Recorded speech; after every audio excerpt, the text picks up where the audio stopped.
Hello and welcome to Manchester. We are here for a matchup between the Sheffield Giants and the Manchester Titans. I'm Sean Endicott here for Onside Productions, along with my buddy here, Carl.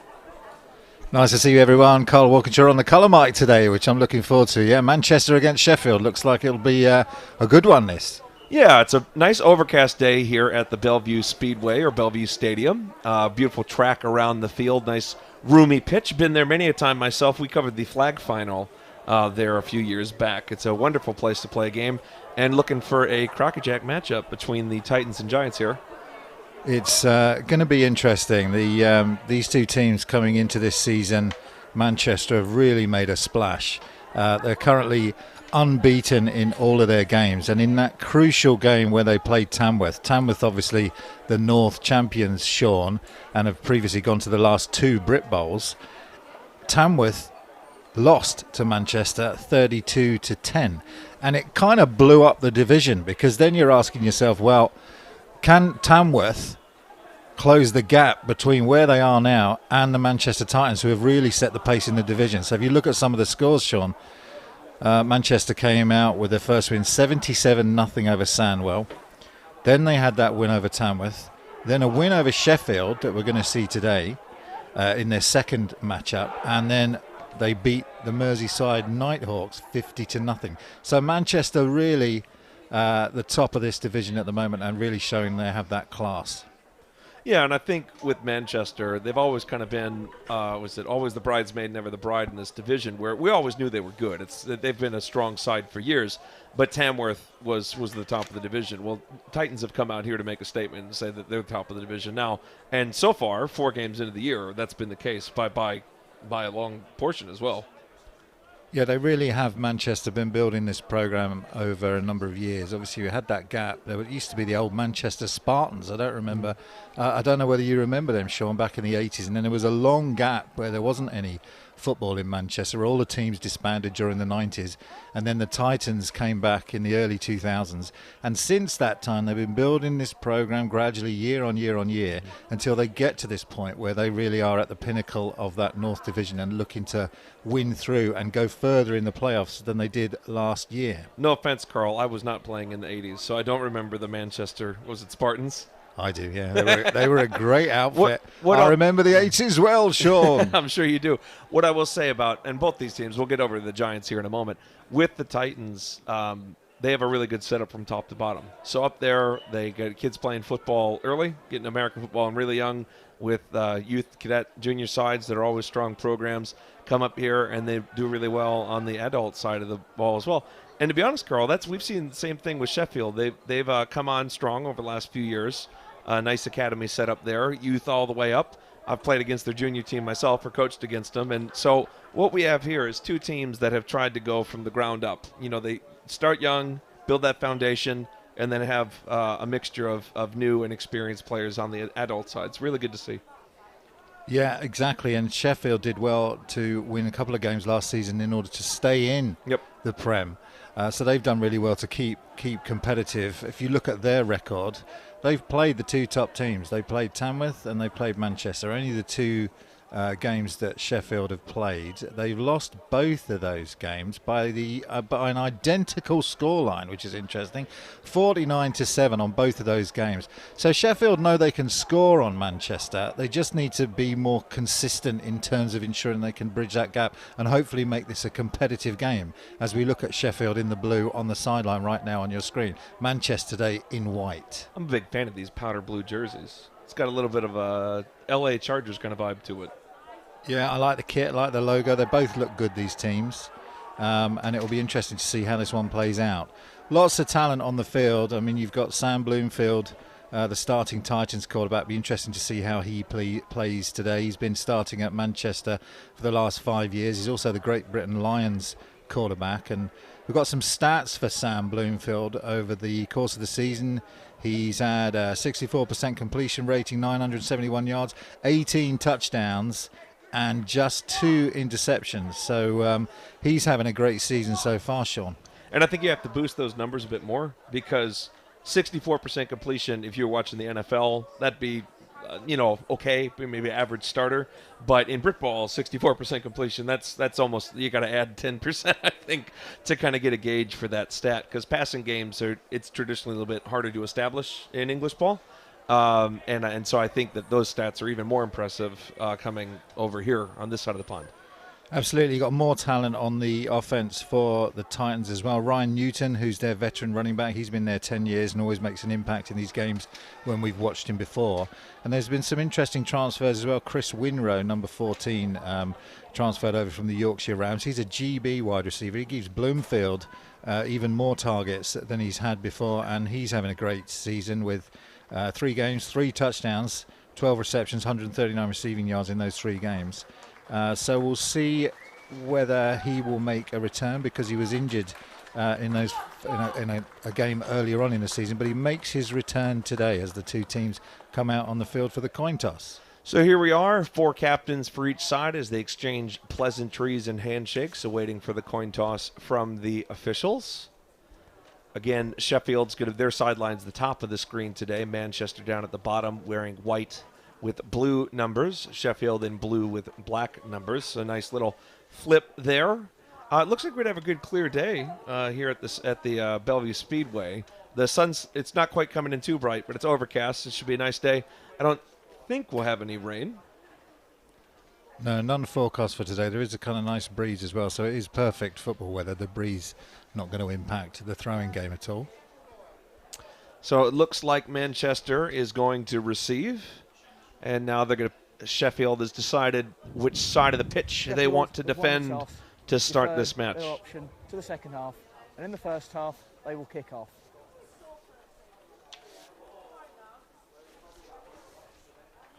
So Sheffield won the toss and deferred. It will be the Titans that pick up the ball, and we get to see that Sam Bloomfield-led offense right off the bat, as well as these special teams kickoff players.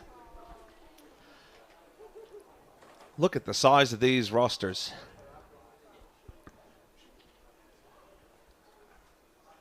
Yeah, that sideline's full to bursting, isn't it, Sean? Based on their body language, it looks like we might be having a moment of silence. So I'll give this a bit of room to breathe.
So as we come out of the moment of silence, that was for the 5th anniversary of the Manchester Arena bombing. A hard moment, obviously, for the region and area, and something that's going to stick with them, as you can see from that Forever Manchester mantra. Yeah, it's great to remember the Ariana Grande concert that 5 years ago, where that tragic bombing took place, and then the follow-up concert where Manchester all came together to celebrate life and hope. And now, 5 years on, we're also remembering the victims that were lost in that attack. So, we're getting to the point now, ready for kickoff. And what will be interesting to see is how Sam Bloomfield marches on this first drive, and so how the Sheffield Giants defense are going to handle all the weapons that this Titans offense brings with it. Well, averaging well north of 40 points right now, I believe, when it comes to that Titans offense. So we'll have to see. And they are starting with that ball, trying to jump on there right away and get that lead established. I think they've only had one game under 40 points on the year.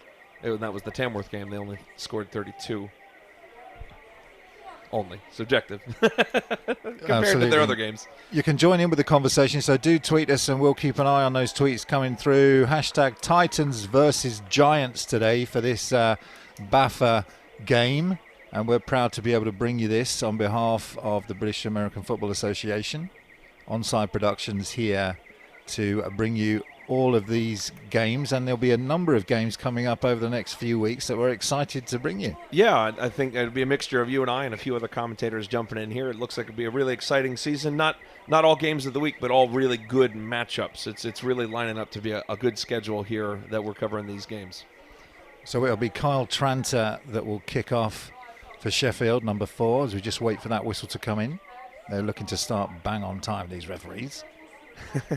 A wizard is never early. They arrive precisely when they are needed. The official here holding off things. We've got 5 on the bottom of the screen, 5 up top for Sheffield, kicking from the right of your screen to the left. Manchester's front line 5 set about the 35-yard line. I believe this is a shorter pitch that we're looking at today. I want to say it's an 80-yard pitch, but I will confirm that as we get into the kickoff. A little bouncing up and down, trying to keep that energy going as we hold things off. This is a long delay, Sean. I wonder what it's for. Maybe trying to find someone, medics or some sort of crew, make sure we're all sorted. Chain crew's ready to go.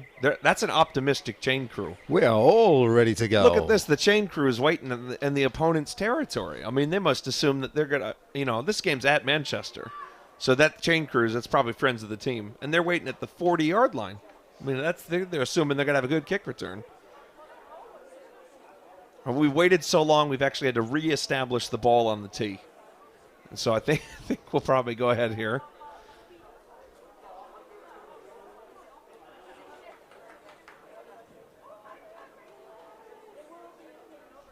I think these sorts of delays for the players are not great.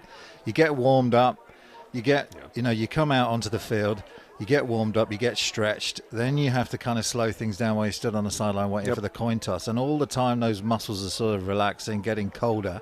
And of course, American football is such a high collision sport as that ball falls off the tee again. You're going to have to hold that, my friend. There's a breeze that's blowing through this speedway track. It's kind of, the breeze kind of gets caught in this circular track that we've got here and breezing around, affecting the ball.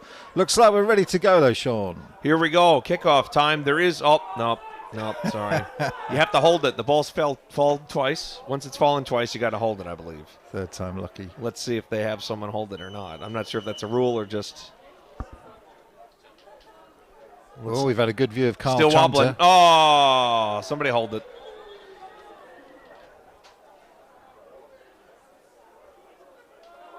Right footed kicker, my friend. Flip it around. Sam Evans is going to come up with the hero and actually allow us to Good kick job, this football Sam. off. Way to go, my friend.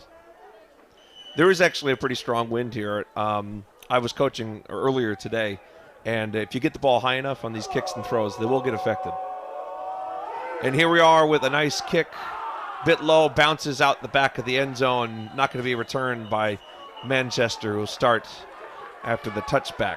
Ryan Allen was back there to try and field it, but no possible chance for a return. So Sheffield will be pleased with that, as Manchester will come out to the 20-yard line to start the first drive. It is an 80-yard pitch. Probably goes in the favor of Manchester, who's got that powerful offense. Coming out in, let's see here, spread formation. 2 receivers stacked on each side of the line. Running back set out to the quarterback's right. Sheffield's got just about everybody up near the line of scrimmage. Now 2 men coming down for 5-man D-line. We got a handoff up the middle and a nice solid tackle, but a rumble forward by Manchester's starting running back. That's number 36, Jonathan Pagago. Jonathan Pagago with that run up the middle. Baptista Borges Henry coming in on the tackle there. That's what they're going to need to do. Only 2 yards. They want to hold this running game so that they can force the third down long situation. Quick move between plays as we're set with the similar formation. Another run up the middle. He's got a bit of a hole, and he's going to truck his way forward for a first down, dragging along Sheffield defenders. Late whistle there. He pushed him back about 7 yards before they blew the whistle, but I believe they're going to give him forward progress for the first down. That's Pegago again. Yeah, you wonder where Ryan Newton is, don't you, there, number 26, who's normally their starting running back, but Jonathan Pangago doing a good job on these first opening drive and manages to get them a first down. I do apologize if there were last-minute roster changes as well. We're trying to run through those. But from what we have this morning, looks like Pegago's got the start and first down off of 2 runs. Man in motion, top to bottom, stacked receivers set. Here's that Titans silent count. Another run up the middle, and he's got a huge push by that offensive line. They are just driving men down the field, pushing them off the screen more than 10 yards. Another late whistle. I think the referees are going to have to start reining that in. Yeah, the O-line of Manchester are really tough and strong, and they're currently taking out their frustration at the game starting maybe a little bit late. They're really shifting that Sheffield. There's no pulling or traps. It's just man-on-man brute force. Well, why would you as they shift it for another 11 yards? Why would you want to do anything else when you can gain 10 yards up the middle like that? If it ain't broke, don't fix it. Sheffield, 3-man D-line, 3 linebackers set behind it. Stacked receivers, top and bottom. Running back flip sides.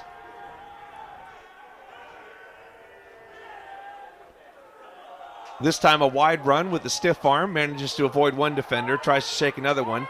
Going to just get the edge and push forward for a gain of about 4 or 5. It looks like he kept his feet in bounds, and he's going all the way down the field for a Manchester Titans touchdown. Managed to toe that line along the right side of the field. That was an incredible run by Ryan Newton. He was hit in the backfield once, twice, then managed to get to the sideline. Looked like he was going to go down a third time. He just keeps those legs moving and then finds that edge and blasts his way down the sideline. That was an incredible run by Ryan Newton, the 10-year veteran. And it all started with that strong stiff arm. Had that first tackler in the backfield, could have been a tackle for loss, stiff-armed him off there so he could get that edge. Sheffield will be so frustrated with that. They had men all over that. They just couldn't bring him down. Snap is up, hold is down, kick is up.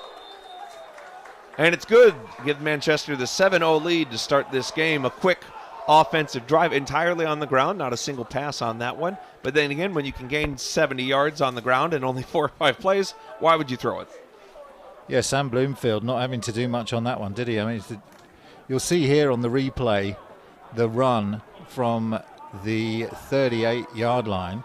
There's the handoff to Newton as he tries to get his way to the right. He's contacted there once, contacted again, stiff arm. Then there's a missed tackle. Then he's stood up, and look at the amount of Sheffield players that can't get him off and out the sideline. And then down the sideline he goes, twinkle toes, Ryan Newton. That's just about all the skills a running back can have. You got stiff arm, you got power, you got good feet down the sideline. What a tremendous showcase of running skill that was. Sheffield now with the chance to respond. They'll be returning the kick. Again with that short field, so Manchester's kicking off from the 25. There are a couple lines on there, but I do think it is indeed the 25-yard line, and then Sheffield set to return. And the kick is up. Short, high kick. Bobbled by the Giants. I do think he's managed to get back on top of it, and he'll be at about the 25-yard line.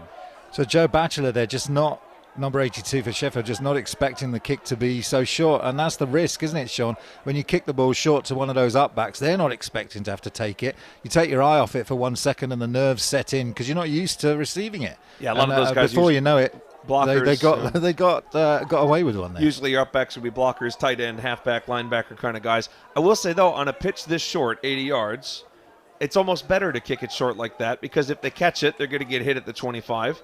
And you kick it short, you might get a turnover. And, of course, it's the Titans' home ground, so they know the ground well.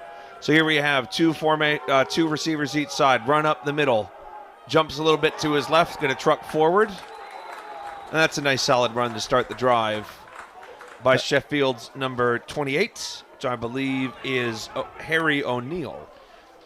Yeah, Harry O'Neill getting positive yardage on that, which is they will want to make positive yardage. You'll just see here off the replay off nice that pull left-hand side, and then it's as much as he can before he's contacted by number 9 of the defense. Slot receiver in motion. Bottom of your screen to the top. Resets. 3 up top.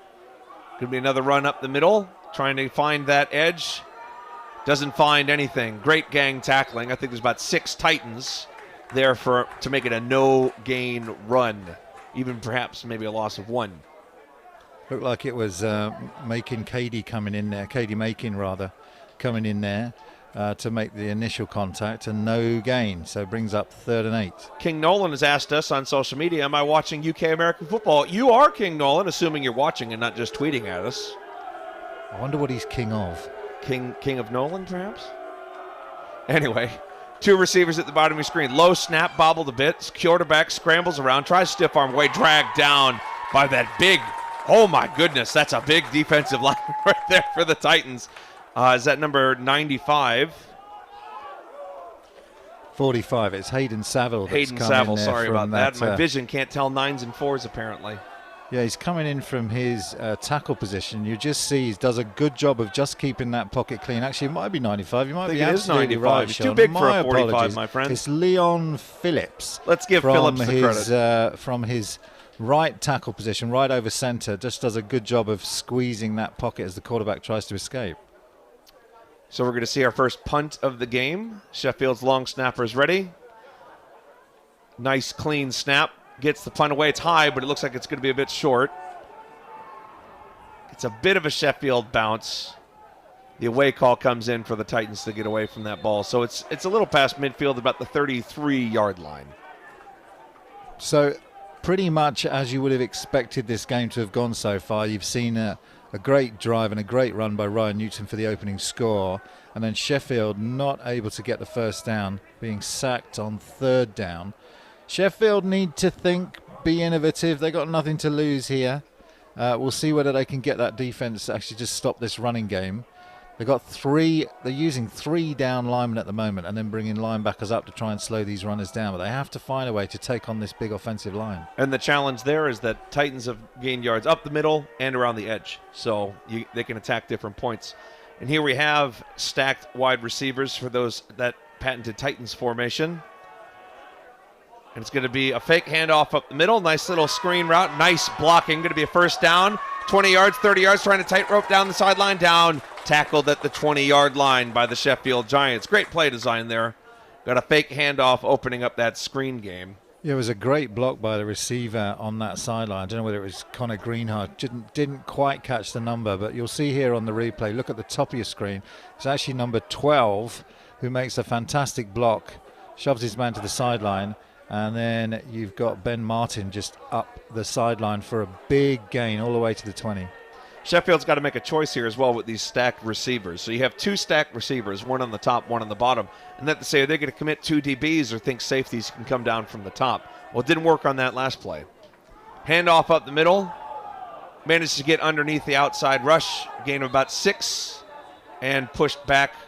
They're claiming that Sheffield has the ball, but I do think there was a whistle before they managed to claim that. It's so frustrating for a defender because Sheffield are doing a really nice job of getting penetration into the backfield. It's number 45 from Sheffield coming in there to get the initial hit. That's Jarrett Phillip, but he just can't bring Ryan down. He's got those ability to just jump cut out of the tackle and keep his legs moving. When if you get underneath it, that edge got to pinch down trying to make that play, but that's easier said than done. Titans this time. 1 receiver up top. Rest of the receivers down at the bottom just off the edge of your screen. Running back switches right to left. Low snap. Handoff up the middle. Another big push. And he's going to gain at least 15 yards. He's going to truck forward, getting help from his friend trying to push him. Let's give credit to big number 78 for the Titans. My goodness, what a nice drive from Matt McCormick. Right up the middle. That Manchester offensive line is just dominating. It really is, and it's Jonathan Pangago who's running behind those that big white wall just coming at you. And at the moment, both running backs have it this way with this hapless Sheffield defense. If you look here at this mismatch, we got these stacked receivers again. Sheffield really hasn't made too much of an adjustment. You have a guy starting about 10 yards away from the receiver that he's covering here in the red zone.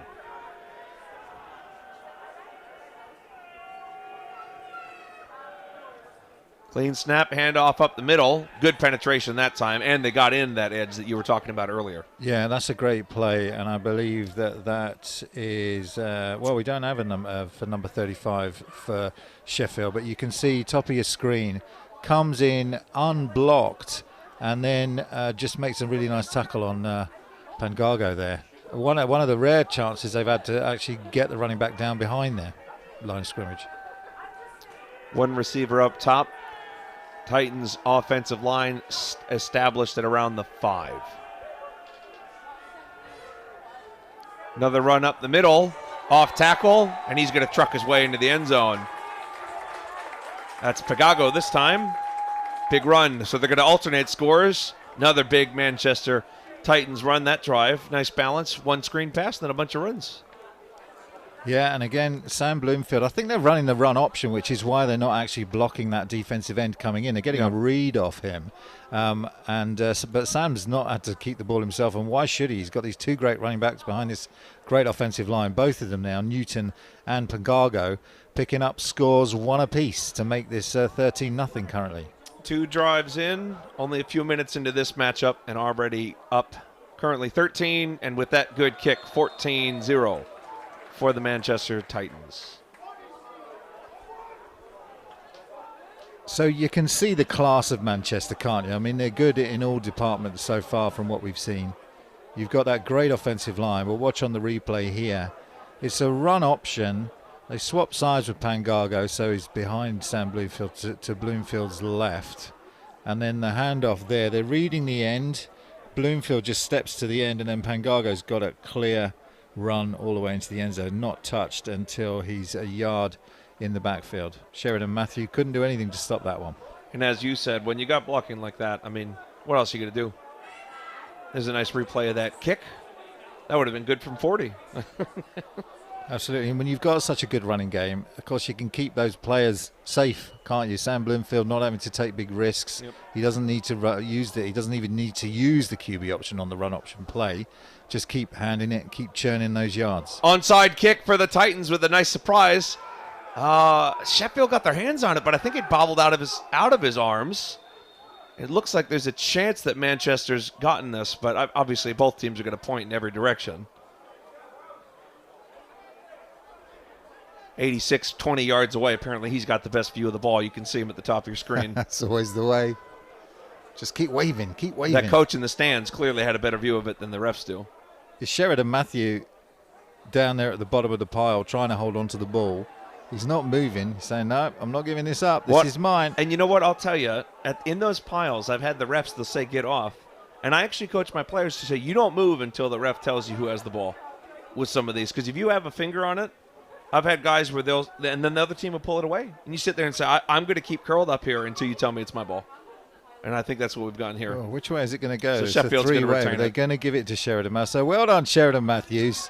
You stay on there just to make sure you keep hold of that ball. Sheffield will get to start their second possession. Cheeky little onside kick from Manchester early in the By the game. receiving team at the kick, offside, kicking team. 5-yard penalty is added to the spot of the recovery. First down.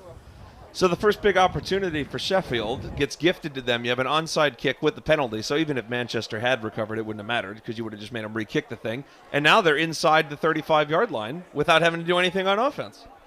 Yeah, now you can't waste these opportunities if you're playing a team like Manchester. You've got to have something up your sleeve. So Coach Toby Chesters will be wanting to get something out of this good field position on this drive. Split set receivers, 2 on each side. Quarterback's looking for that fade route on the right. Pass defended. That was over the head of the receiver and almost into the hands of Manchester. Their number 7, Ryan Allen, almost made that catch himself.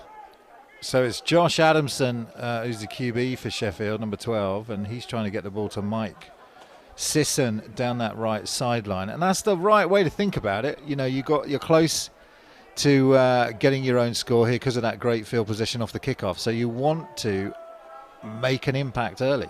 You got to think 4-down territory is here as well. You got to start planning ahead. Stoppage of play. Sheffield in a new formation. They've brought in a second running back into the backfield. Currently offset, so you could have a lead blocking situation or splits for pass pro. Oh, ball batted down by Titans big number 94, Cade Macon. He's making plays. He certainly is. He's a veteran defensive lineman. He's also a Great Britain defensive lineman, is Cade Macon. And, the Sheffield offensive line did a good job there just slowing them up. But if you're smart and you can get your hands up in those throwing lanes, as Cade Macon did there, just to bat that one down.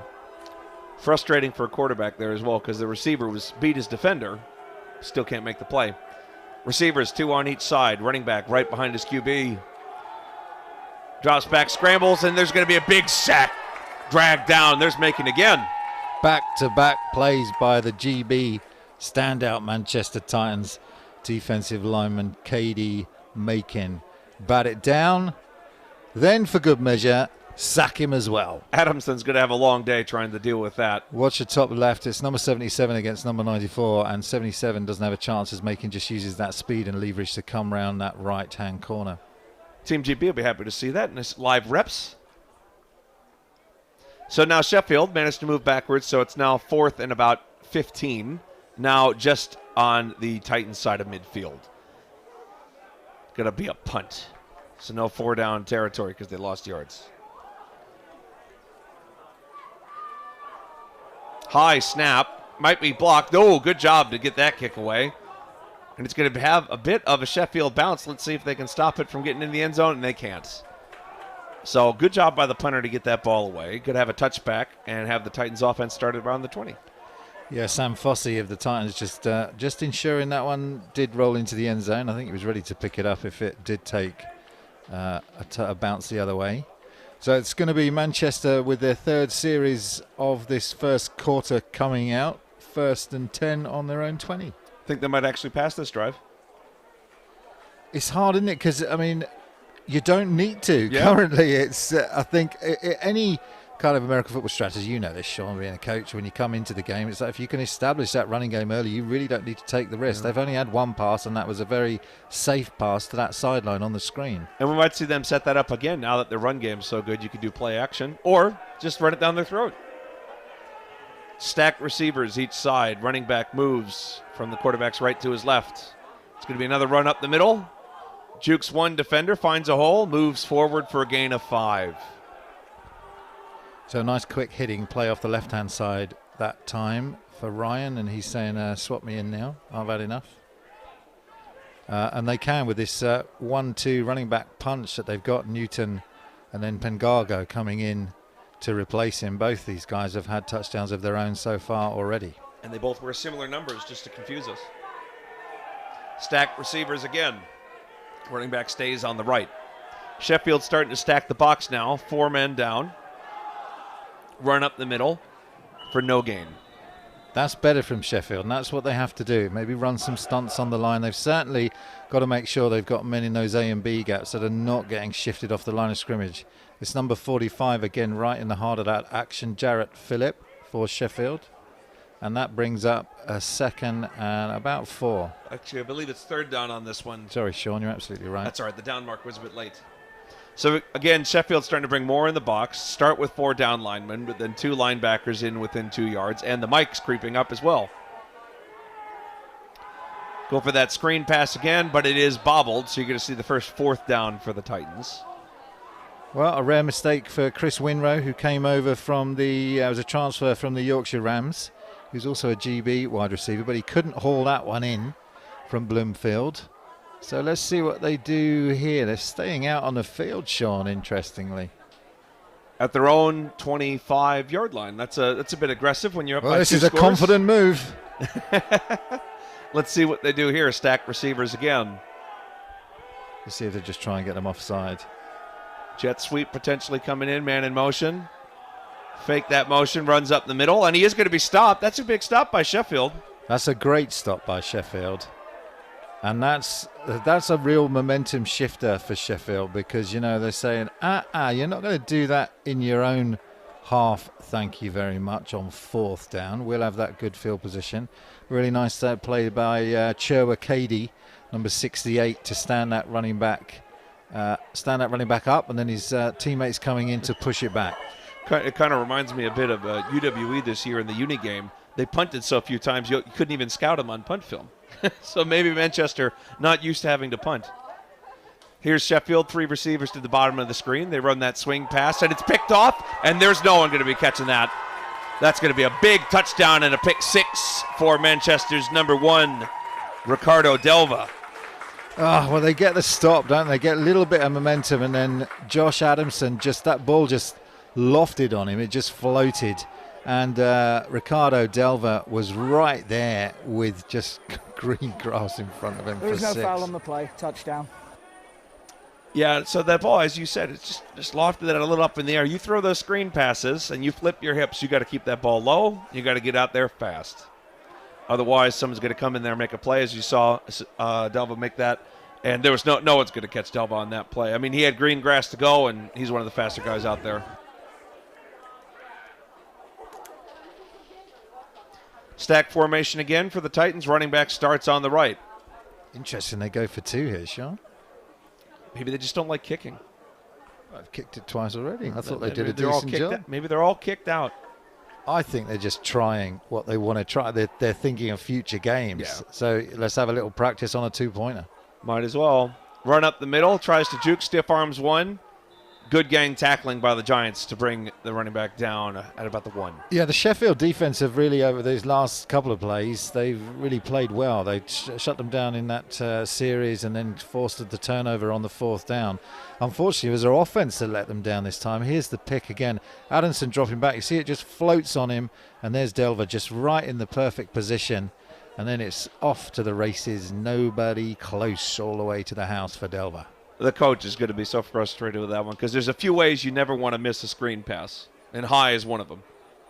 You throw that ball high, and it's just up for grabs.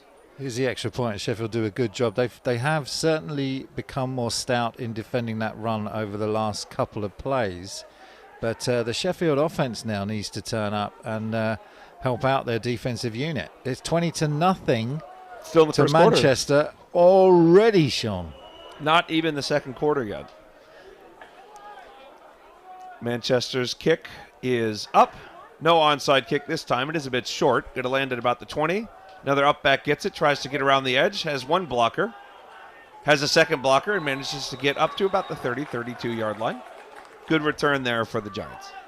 Harry O'Neill, the running back for Sheffield, made a nice play on that one. Been around a number of years and a trusted part of this offense and does a nice job on the return. Here we have some people coming in on Twitter. Please make sure to engage with hashtag Titans versus Giants. Jonathan is rumbling today. Sheffield has no answer for our boys. It's coming from Alvin's cousin. Maybe he's Jonathan's cousin as well. King Nolan comes back in, says, proud of you guys as commentators. Bravo. Well, thank you, King Nolan. King of Nolan. Feels even better when it comes from a king, doesn't it? That's true. It's true. Sheffield Giants back on offense. See if they can have a better turnout this time. 2 receivers each side of your screen.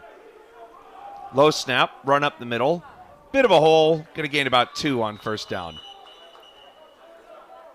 Yeah, so Sheffield really now need to establish some kind of rhythm of their own, some way to keep this offense off the field and not to make the mistakes that we've seen so far. And it's got to be establishing that running game, hasn't it, Sean? They get a couple on that one. Well, at a certain point, you just need to take some more time between plays. You know, get some run, let the clock run out, try to catch your breath, see if you can just make a couple of first downs. 2 receivers, 1 in motion. Another screen pass, doesn't get the blocking, and he's going to be hit. Dangerous play here with 1 man around his legs trying to strip out that ball. Yes, Maris Elliott there with nowhere to go. They're trying to run a kind of jailbreak screen where you have the receiver just turn, face that quarterback, get the ball to him quickly, and then you come in behind those big offensive linemen that are releasing off the line. But they've had 1 pick and then no gain, so time to go to a different play in the playbook. Yeah, I'd say that goes to the back down. of the playbook. At least for the rest of this one. You put that back in for another day to do some workshopping. This time, Giants start out with 3 on the bottom of your screen. Outside receiver on the line. QB keeps a little bit of a read option, tries to avoid one defender and does, but is ultimately hit for a tackle for loss. Going to lose about 1 on that. Really good job by the Titans defense to fill those holes. Alex Cooper coming in from his position on the field to make that tackle. They're so quick, these Titans, aren't they? I mean, they're strong on the defensive line, and then even if you get past that initial attack, you've got defenders quickly rallying to the football. So really tough to know exactly how to work as an offense against this. It's Alex Cooper that time coming in from his linebacker position. When it's frustrating as a quarterback because they call a read option, and you go, ooh, look, I made the read. And then there's a second guy coming in after it, and you go, well, you can only read so many guys. Yeah. Here's another punt on 4th down. Another high snap, bit of a wobbler. Another high punt, but he's got some leg to it. That's really flying.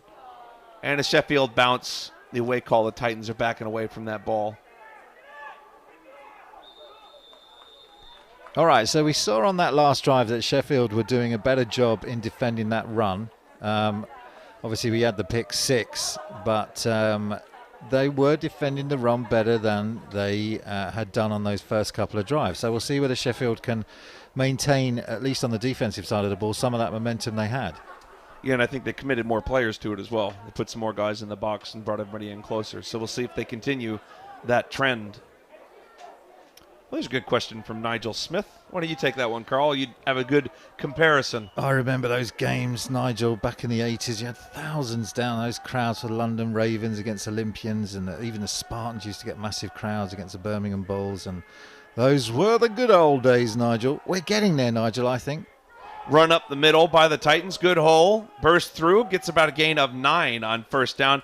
In fact, with that little bit of a final roll, I believe they're going to give him a 1st down. Let us know what you think on the hashtag to Nigel's question. It's a great question. How do we get back to those glory days of the 1980s when we used to get hundreds of people down to watch the game? That was back when Channel 4 first started introducing NFL coverage. And the rise of the game in the 80s was just astronomical at that point. But what's Channel 4 got that we don't got? Well, that's true. They don't have Carl Walkinshaw either. 3 receivers at the top of your screen for the Titans, 1 set at the bottom on the line of scrimmage. Taking their time here as they make some adjustments. Titans going to run that screen, and another missed tackle by the Giants. Going to gain about 6. Good job to get around that tackler. Sheffield really committed 5 guys in there, double A-gap pressure, and Titans just decided to go outside, throw that little smoke screen route. And that's Chris Winrow with his first reception. So the Titans go into the air a little bit more, albeit safely, not thrown over the middle of the field so far, but they don't need to. He trips to the top of the screen this time. Looking like some adjustments coming in from the Titans, looking towards the sideline. Another fake run. They're going to go back to that screen. If it ain't broke, don't fix it. They get a 1st down, gain of about 6 or 7. So, as you said, just keep going back to it. Why do anything more risky? Yeah, Chris Winrow is really a weapon. Came over from transfer from the Yorkshire Rams. He's that GB wide receiver. He's had this is his return game really, because he was injured against Merseyside in the last time out when they were playing the Giants. So he's making his return to the team for this game, and so far he looks healthy and fit, making some nice plays. Yep. And Bloomfield here racking up passing yards, only having to throw it sideways. So good on him. That's called clever quarterbacking. Man in motion, top to bottom, reset, 2 on each side of the line. Bloomfield audibles to the sideline or signals to them. Low snap, handoff up the middle. Linebacker comes in for the Giants, makes a nice big play. That's number 52 for the Giants, which is that's Enrique Baptista Borges. Yeah, did a really nice job. So these Sheffield Giants certainly tightened up in the middle of that defense, haven't they? That's the end of the first quarter. It's meaning that the Titans are needing to go to the air and get to the boundary in the field side in order to get the yards that they need. And that is the end of the first quarter, Sean. That's a quick first quarter, but that'll happen. 3 scores there by the Titans. They 2 through the ground and 1 on a pick 6. So far, the dominating performance that I think a lot of people expected coming from the Titans, who so far are undefeated and a high-scoring team, and now they've scored on both O and D. Sheffield trying to put something together here in the second quarter. They really do look good, don't they, these Titans? The Titans head coach Jonathan Homer came in 2020 and began his reign as the adult contact team. Really, he was building on a solid foundation already, but he's come in and made that little bit of difference, which puts them now in that top spot in that North Division. And they were close, weren't they, last year and the year before, but this year they've really solidified that spot. We'll have to see whether Tamworth have a response for that as the season goes on. Exactly right. You can see Jonathan's fingerprints all over this. If you've ever coached with or against Jonathan, you kind of get some tendencies in his offense that work really well, and you can see those trickling in here on the Titans. We have a tweet coming in from Tia Williams-Reed. Okay, Cardo, we see you. Go Titans. Certainly do see Cardo making a real impact, and there's lots of GB players on this Titans team. They have Bloomfield obviously at quarterback. They have running backs Thomas Jones and Joe Nicholson, wide receivers as well. We'll come back to that list. 2 receivers on each side of the formation. Bloomfield and the sidelines in communication, coming up with something different. Sheffield in a bit of off coverage. Blitz creeping up from the outside at the bottom of your screen. Drops back, Bloomfield looking for a deep pass. And he's got a man and a touchdown, and he's going to manage to roll into the end zone. So nice pass over the defender's head, and then managed to roll over just at the end to make sure it was a score. And that's Ben Martin just streaking down the sideline, and Bloomfield puts it right on the money. The defender had good coverage, but just no chance to make a play. Bloomfield to Martin link up for another score for the Titans. So they've shown they could do it through on the ground. Now they're saying we can also do it through the air. Do you think he heard us saying that he was racking up yards throwing it short? So he said, fine, I'll throw a 40-yard touchdown. How about that? How do you like me now? There's the Titans going for another kick. Left-footed kicker coming up. He had 2 go over the uprights going the other way. Let's see if the wind change affects things over here. High snap. Holder manages to get it down, and that kick splits the uprights to put the Titans up 27-0. Whew, well, the way this one's going, it's 50-burger territory currently, isn't it, at 27. Let's look at this beautiful pass from Sam Bloomfield. He's on his 32-yard line going in. Some pressure comes in his face, launches that one back, and there's Ben Martin running underneath it and does a fantastic job. 2 defenders around him, but no chance for them as that ball was right on the money. They must have seen something, because right before that play, you could see the whole sideline kind of turned towards the coach and made some sort of adjustment. Here's a redo of that kick. You can see the holder doing a good job getting that ball down. It was a bit of a high snap. And no commercial breaks here. All commercial-free American football. So we are right into the kickoff. Get your snacks when somebody's on offense or defense that you don't really like, because there's no time. It's time for another play. Ball's about to go up in the air. Titans now kicking the other way. No onside this time, but a booming kick. It's going to land out the back of the end zone. Now, mind you, this is only an 80-yard pitch, so it's not quite as impressive as if you just kick the ball 80 yards, but it's still a pretty good kick.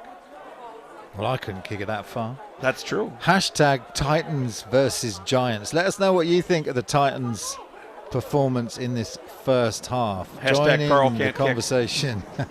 Hashtag Titans versus Giants. We'd love to hear from you here on our live stream, brought to you by the British American Football Association. We're here in Onside Productions. It's Sean Endicott and Carl Walkinshaw here on the commentary. Nigel says, interesting game. Certainly is. Lots to talk about, Nigel. I bet you people in Manchester think this game's a lot more interesting than people in Sheffield. Here we have 3 receivers for the Giants at the top of your screen. Looks for a little outbreak or a little hitch route. Manages to make a completion, gain of 5 on first down. Yeah, so better that's the first completion they've managed to make, the Giants, and that's Luke Spooner. So this offense maybe might try and get something going here. Brings up a second and reasonable 4 yards. I think with the corners that far off, a couple of hitch routes, something short makes a lot of sense. Let's see if they go to it again. 3 receivers up top. Quarterback looks left, scans right, goes for a pass underneath to the running back who's got some nice blockers and is going to get the first down. That's a great play. So Sheffield with the first down of the game. It's the first one that they've got so far, and they had to wait till they got into the second quarter to actually find a way to move this ball down the field and move those chains. But that was a nice play. And how do you counter, as you see on the replay here, how do you counter an aggressive defensive line? Just loft the ball over the top to their star running back, Harry O'Neill, and see what he can pick up. 2 receivers on each side. Slots off the line.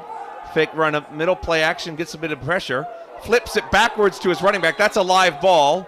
Quarterback gets on top of it. You can't take that risk. Dear, you've just got, you're right, Sean. You just have to accept that was a muck-up in the backfield, and then it's damage limitation. You can't make things worse by trying to get smart against a team like the Titans. I've been the coach on that, where your quarterback tries to improvise. Sometimes it works, sometimes it doesn't. And in both cases, you're probably screaming no unless it's a touchdown. Absolutely. So they get away with another one there, do the Giants. Now they have a fullback in, set to the left of the quarterback. Lead blocks, run up the middle. Gets nothing. Bring in all the blockers you want, says that big defensive front for the Titans. That's big old Leon Phillips. He's a tough man to move, is number 95, right in the heart of that defense. And then it's number 6, Calvin Wong, who comes up to clean up. 3rd down, about 9. Just 4 yards shy of midfield. 2 receivers up top, 1 at the bottom. In fact, I think there's a tight end as well up top, who's now running out to the flat. QB caught no man's land there. Didn't seem to pick one of the receivers. Yeah, he did. He had a man short, didn't he? They were running that flood zone with 2 receivers going to that boundary side of the field. But, yeah, you're right. It was a last-minute decision. In the end, the ball didn't go anywhere. I think they should go back to that, though, because the mess-up on that play was not design. It was execution. Number 0 there was that's John Hallowell. He was wide open in the flat, and so you can make that read again a second time. They just got to go back to that play later. But for now, we're going to see another punt by Sheffield.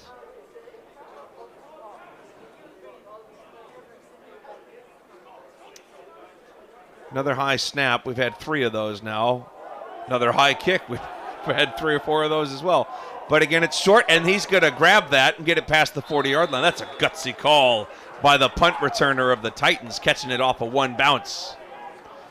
Yeah, that's number 28, who's Alex Eager, who just sees that ball go high into the air, comes underneath it. And then it was 28 also, Harry O'Neill, from who plays running back, but came in and made a nice tackle to bring Alex Eager down. So they're going to have good field position here, are the Titans, to start this next drive. I think he was pretty eager. I mean, 1 bounce on that on a high kick.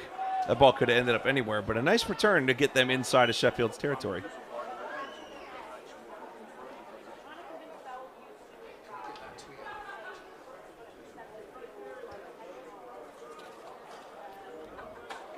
Here we have some more old school players weighing in. I think we'll watch one play by the Titans offense, and then we'll get back to Tony's tweet.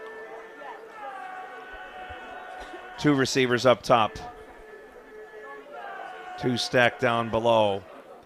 Run up the middle. Nice push by the offensive line, and he's rumbling and tumbling his way, getting pushed forward by his mates, carrying him for a gain of at least 8, if not a little bit more.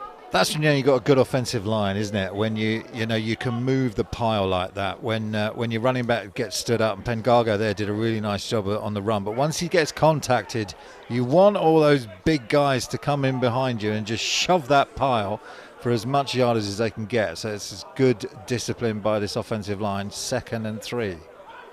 Same formation, 2 up top, 2 down below. Slot receivers off the line. Sheffield 4-man defensive line. Screen pass to the bottom of your screen.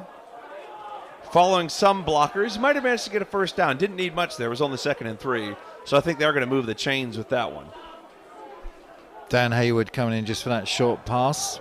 We're getting your tweets coming in now about the Britball game and what you're enjoying as we watch this. Tony Bennett says, ex-Chelmsford Cherokee here, loved playing. I remember the Chelmsford Cherokees. Loved playing back then. Hope the game does grow. Watching game at home and making my Sunday. That's good, Tony. We're so glad you're enjoying the game. And yeah, I remember those Chelmsford Cherokees. What a great name that is. That is a good name. 2 receivers on each side again, that same formation. They've been running that pretty much all day, but now receiver motions to up, or the running back moves to up back here, so empty backfield. Quarterback rolls out to his right, looking deep again. He's got another fade route. He was open, just couldn't get it. Threw it a little outside. Yeah, it looked like he just sailed a little bit on him. Trying to get Chris Winrow again, who's that star GB receiver down that sideline. Just couldn't connect on that one. But the threat's always there, isn't it, from Bloomfield? And that means the Giants have to respect it, and it opens up those running lanes. Titans love that same formation as well. I mean, they do a little thing, a few things really well, but then they'll add wrinkle after wrinkle after wrinkle to just give you different looks. Here they have the running back still in the backfield, 2 receivers on each side. Another run, giant push. I mean, he didn't get contacted until he was about 8 yards down the field.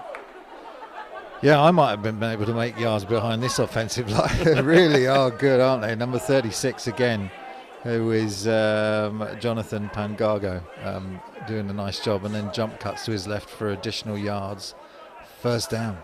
You got yards before contact and yards after contact. I mean, I think he had about 8 yards before any contact there. 3rd and 1. Goes for that screen route. That time it's high. Got away from him there. I'm not sure he found the laces on that. Just kind of to fling it over to his receiver. Yeah, you had time there. Didn't need to rush that, did Sam? But looked like he felt a little bit rushed. They have gone to this sort of hurry-up offense. And again, you get the sense that they're just trying different things as they go through this game. They're slowing it down. They're speeding it up. They're really in control of this offense currently. Looks like there's going to be a timeout or potentially a 2-minute warning. I'd want to see what the officials say.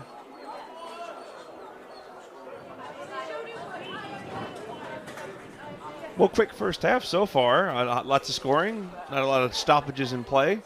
Rifling through this. And it'll get even quicker if they go to that running clock. If the score hits 35, we'll have to see whether the Titans can get 10 in minutes, here 46 remaining. Timeout, Sheffield. They're first.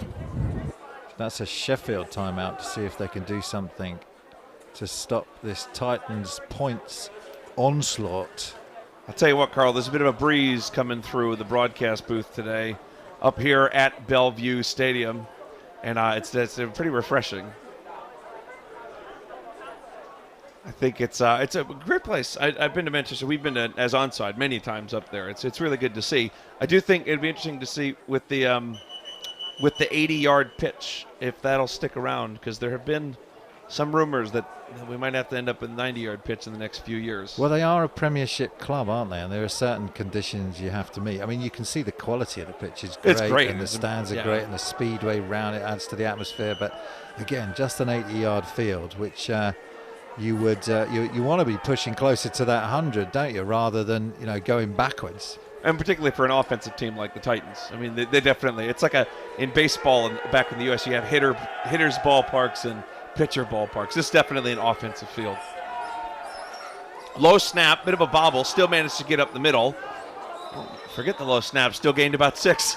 Yeah, Sheffield take that time out, don't they? And then, but the result is the same, unfortunately. Number 45, who's having a good game for Sheffield, who's really fighting hard, is Jarrett Phillip. We've called his name a number of times. He's playing well at that linebacker position. But at the moment, Manchester's still having their way on his run games. All right, can you decipher the play? Let's see here. We got Willie, that? the groundskeeper Willie from The Simpsons. I wonder what that is. Oh, we got to get back in there. A BT connection. I bet you BT something fast, because they're trying to, I don't know. Maybe it's a statement about broadband connections. Man in motion, bottom to top. Rolls out to his right, looks to that man that was in motion. Got to have a first down and get out of bounds at around the 5. It's a beautiful little designed play. All they do at the top of the screen, they run off those receivers deep into the end zone, so you clear a path for that motioning receiver, which is Ben Martin, and it's a quick little dump off pass to that right hand side. Very effective for those short yard gains. What do you think Pepe Le Pew is? If you had a play card and someone held it up and it was Pepe Le Pew, would that be like a blitz because he used to chase people? Was he the stinky one? Yeah, but he was the one who always chased that cat, which, to be fair, in 2022 is probably not a very appropriate cartoon plot. I'm just saying, it's probably a blitz. That's my guess. You think Stinky's a blitz? Yeah, I think Stinky's a blitz. That's my call. Little bit of a speed option pitch out to his right. Got some good blocking by his receivers, and he's going to be in for the Titans. New play design there. I mean, not new to them, of course. They've repped that many a time, but new to us today, and a good speed option. Yeah, they executed that really well. And the defenders did what he's supposed to do. As the quarterback comes around the edge, you'll probably see it on the replay. Sam Bloomfield has to stop dead because he has a defender in his face. But he does a really nice, calm effort of just pitching it out and letting Pangoga go and do the rest. Really good patience as well. As a quarterback, when you run speed option, the temptation is to run full speed, you hear speed option in that name, you think, I got to go. Wait until the defender commits, and then you put the ball the other way. That's the key to the speed option. Yeah, and they ran that one really well, did Manchester. So we're seeing a really slick, professional-looking. It's all about getting the business done on the field, isn't it, for these Manchester Titans? And so far they haven't made any mistakes. Here are Manchester then. So you'll see it's going to go to the top of your screen now on this option. The defender freezes the quarterback, which he's supposed to do, but there's Pengago, and good blocking from number 17, who was Scott Higgins for the Titans, to allow Pengago to get in. That's just a tough break for the defender. You can't defend two people. Seems to be an injury on the field. I'm not sure anyone's still on the ground, but they're kind of taking their time as they make sure everyone's okay. He's kneeled down there near the top of your screen, getting looked at by some officials or medics.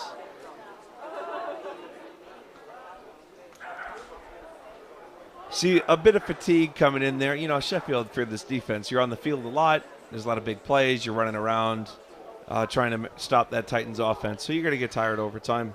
And you can see Chris Winrow there, who's he's returning from injury, is Chris. So stretching out, making sure he's okay. He's had a good impact on the game. He'll be pleased with his performance so far, just making sure that he's easing himself back in. But he's had a couple of receptions. Nigel Smith is coming back to us again. Nigel, we do appreciate your tweets. What do the commentators think of any developments of the British game? Sean, over to you. I think it's been going really well. I think the national program's going well. I think it was great to see the GB women's roster come out. Our good friend Phoebe Schechter on that as well. So there's a bunch of other people working really hard. And it's good to see. We have a clinic coming up here for the GB as well, the coaching clinic. That's good to see as the kick is up and good for Manchester. They did not go for two, so it's not going to be a running clock unless they score again. So I think at the national level you're doing well. And I think at the Premiership, the level of play has gone up over the last few years. I think if you watch the Premiership now, there are more competitive teams at a high level that clearly work hard. If you went back just 4 or 5 years, the Premiership was really, really top heavy. And sometimes you'd only have 1 or 2 good teams in a division. So I think it's definitely gone.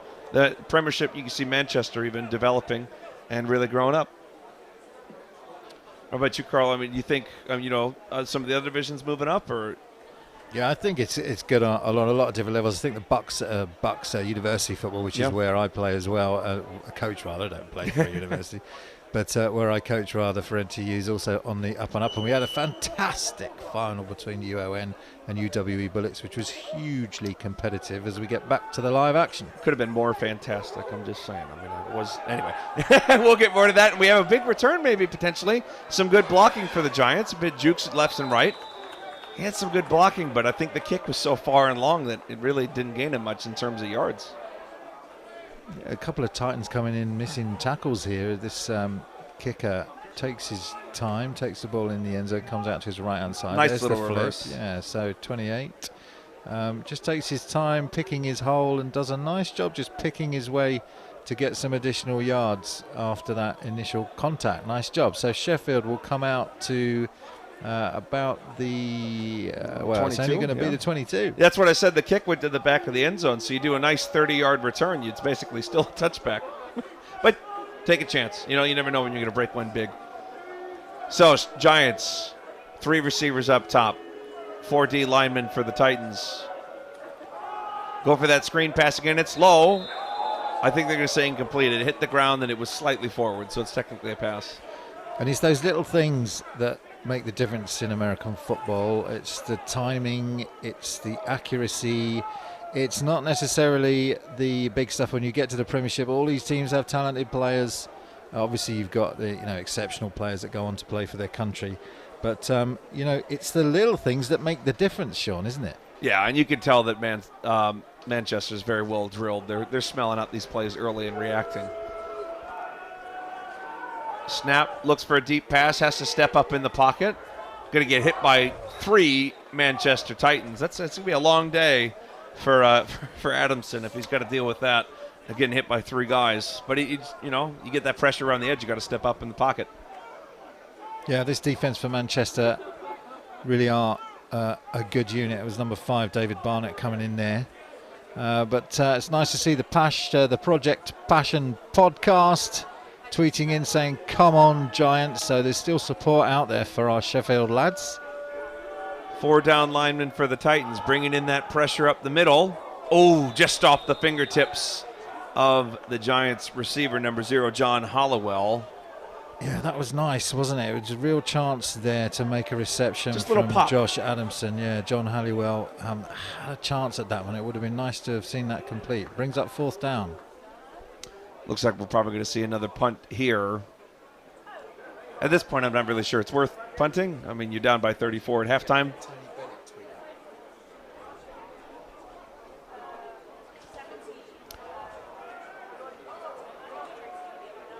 Yeah, that's a good point by Tony as we see the punt here by the Giants. Nice high booming punt going from left to right. Gets a Sheffield bounce. Oh, but Manchester's going to field it. He's going backwards. He's going the wrong way. He's lost 10 yards now. Now he's lost 15. Manages to gain a few at the end. He's almost back to where he started. It's a lot of rigmarole for not that much movement. You do wonder, don't you? You get that surge of adrenaline as the ball's kind of floating around on the ground in front of them. I'm going to do it. And then, you're running around.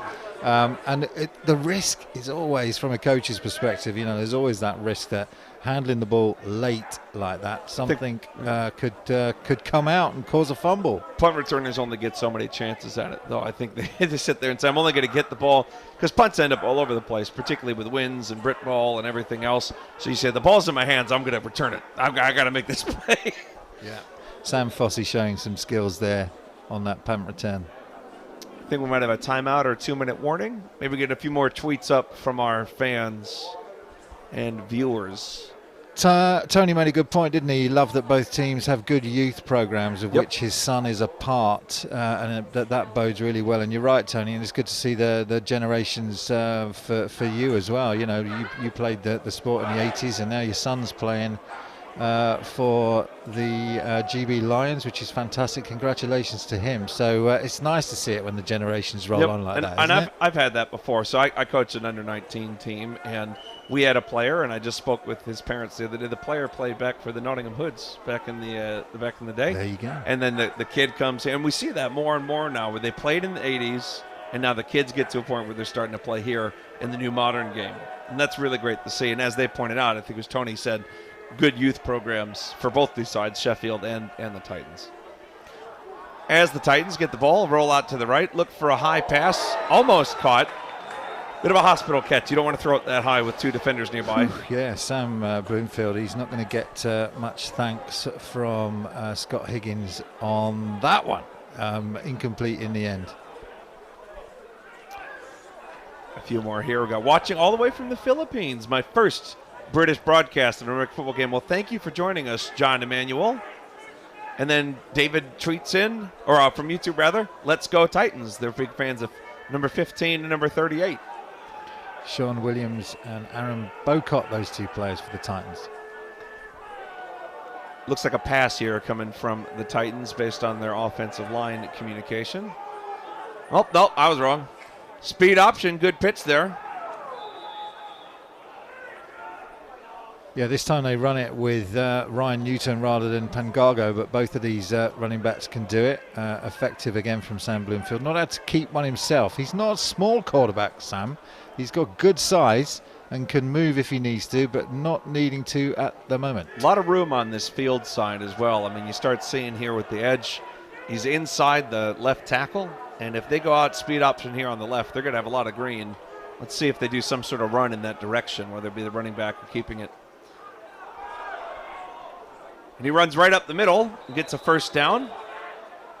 So nice little delayed handoff by Bloomfield. Kind of looks and then hands it off. Get a big first down there. And they're messing with the heads of this giant defense, aren't they? They're taking it to the edge, and then look at this little counter. Newton turns away and then back inside. So really using every trick in the book to ensure that these Giants are kept off balance. Yeah, and at this point, like you said earlier in the game, the Titans, they're thinking games ahead. They're thinking playoffs. So they want to work on all their install packages. They want films against teams that don't know what's coming, against a different defense than their own. Here we have a motion, top of your screen to the bottom, but then a handoff up the middle. No gain there. Good job by the Sheffield Giants D-line to stuff that. Yeah, it's nice to see different plays coming in from Manchester. And like you said earlier, Sean, very perceptively, those little wrinkles that they can put into a basic play like that. So you're just running the ball up the middle, but this time you bring Winrow in motion. Give something for the defense to look at. Next time you might hand it to Winrow and fake the run up the middle. So all these different combinations add to that complexity and difficulty of defending against an offense. Audible from the sideline, I believe. The last time that happened, the Titans scored. So let's see if this is a big play as well. Roll out to his left. He's got levels. He's going to look in the middle of the field. Bobbled, and I think it ultimately hit the ground. That ref had a good view, so if anyone had it, it was him. He was about five yards from the play. It was Theo Biggs who is making it known that he caught that ball. Let's have a look here. It was a double catch, wasn't it? There's the first two, and does he get it off the ground? Oh, no, he just catches it between his knees. And it does look incomplete, although that's close, Sean. It's close, but we actually had this come up. If the ball's in your knees and then it hits the ground and moves, they're going to call that incomplete. You didn't get your hands underneath it, even if it seems like you have control of it. If it starts moving while it's between your knees, they're going to call that incomplete. Rolls out to his right this time. Bloomfield goes deep. He's got a man open, and he's got a good completion. He really went up there, climbed the ladder to get that one. He did. It was he kind of had to twist his body, didn't he, Scott Higgins, to make that catch. And Bloomfield again puts it on the money. But rather than the basket catch waiting for it to come over his shoulder, what Scott Higgins does on this, you're watching top of the screen. It's a one-on-one. Bloomfield sees it, lofts it up the sideline, and then it's a really beautiful catch in the end, going up to get the ball. Defender has no chance. Defender was Nathaniel Gachalian. Some would say he got mossed because the receiver did a really good job jumping over him and then reaching it right over his helmet to make that catch. So here are the Titans, two receivers and an up back at the bottom of your screen and man in motion from right to left. Fake handoff, and they're going to go for that fade route again. A lot of contact. They're going to say it was coming in from both sides, so no flags. Nathaniel Gachalian says, "You're not going to get me a second time on that one." Bats the ball down. Nice defensive play. Not as good of a ball either there. He didn't throw it past the defender. You have to get it past the defender or else they can make that play on it. These guys are good. As you said, there's talent here in the Premiership, so they're going to get up and make plays too.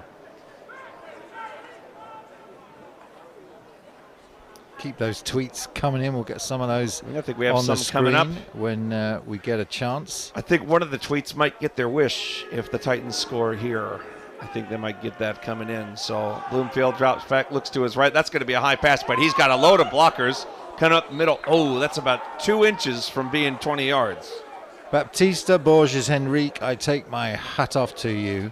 Sorry, Henrique Baptista Borges made a great play there because there was absolutely no one else if Baptiste hadn't made that play. And if that ball's thrown a bit lower, probably a touchdown. It's too high of a ball, took too long to get there. We'll come back to that tweet in a moment. Here's another call in from the sidelines. Two receivers spread really far out on the field side, top of your screen. Watching for that blitz. He's got a nice pass, and that's almost intercepted. I think the Giants might have bumped into each other. 16 had a good chance there, didn't he, Andrew Kenyon? Let's just watch on the replay. What's Bloomfield see on this one? He wants to go to about the 1 yard line, fires it in there, and look at that. Just two defenders right there. Oh, Andrew Kenyon will be kicking himself and want that one back. I bet you wish he was still running. Seems to be an injury, perhaps. Here we have Chris Miles tweeting in, waiting for the Titans to rest Bloomers. Speaking of Bloomfield, I assume. and bring on young Ben Miles at backup quarterback. Now, do you think that Chris Miles has any particular bias on why he would want Ben Miles to go into the field? God, it's a tough one, that. Let's have a think about that one. I do think if they score, we might start seeing that because that would push it into the 40s. Luke Skeels coming in. Skates? That's a Skeets. Let's go Giants. In Sheffield, we fight. Keep going. Do yourselves proud. Love it. That's what we like to see, because they do have that resilience, don't they, up here in down there in Sheffield. And loving the coverage, chaps. Shame about the results coming from a Giants fan named Luke. Here are the Titans, 2 receivers each side of your screen. Sheffield crowding the line, 4 D linemen as the mic's reading for that run. Roll out to the right by Bloomfield. Pass on the outbreaking route. First down, and he gets out of bounds. Scott Higgins again. Yep. Yeah, Higgins, really nice play again, just using his body to shield the defender away from the ball and makes a nice reception. Bloomfield on the money again. Now inside the 5. We haven't had too many of these plays for the Giants. They've been scoring at will so much, so we haven't seen their 5-yard offense, see their red zone games. See if they go back to that run. I mean, they've been pushing piles about 5 yards the whole day. 2 receivers left, 1 up top. Man in motion, left to right. Flips it there. There's that jet sweep. Good blocking.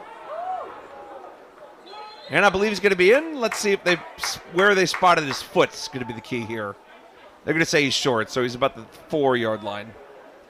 Yeah, Winrow doing a really nice job on the jet sweep. And we saw it before where he goes in motion and they fake it, hand the ball up in the middle. This time they give the ball to Winrow. And it doesn't seem to matter what they do, these Titans are being successful 90% of the time on these offensive downs. Not quite press coverage from the Giants, but they've definitely brought their DBs in closer to the Titans receivers.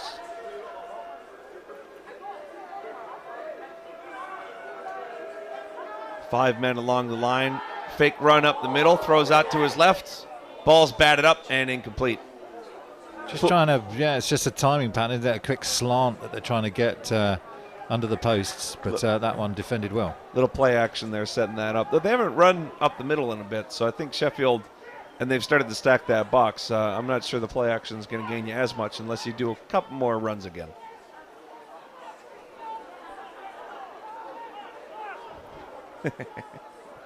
I think one of my players is, he's a friend of the team, I should say. Isaac, he's a friend of the under-19 team that I coach. He's giving me some compliments there. Thank you, Isaac. Put me in, coach. I'll tell you more about, there we go. As we get a touchdown on that quick slant by the Titans. That's Higgins again, isn't it? He's having himself a day. Beautiful pass, beautiful route, and way to haul that in. Yeah, they ran exactly the same play, but this time to the right-hand side, and Bloomfield with the play action, and then Scott Higgins does a nice job on the 3-step cut and ball straight in his hands. So the Titans continue to pile on the points, Sean. Pile on those points, and we're going to start seeing a running clock, assuming the score carries into the second half. We'll see that running clock implemented, so we should see a quicker third and fourth quarter.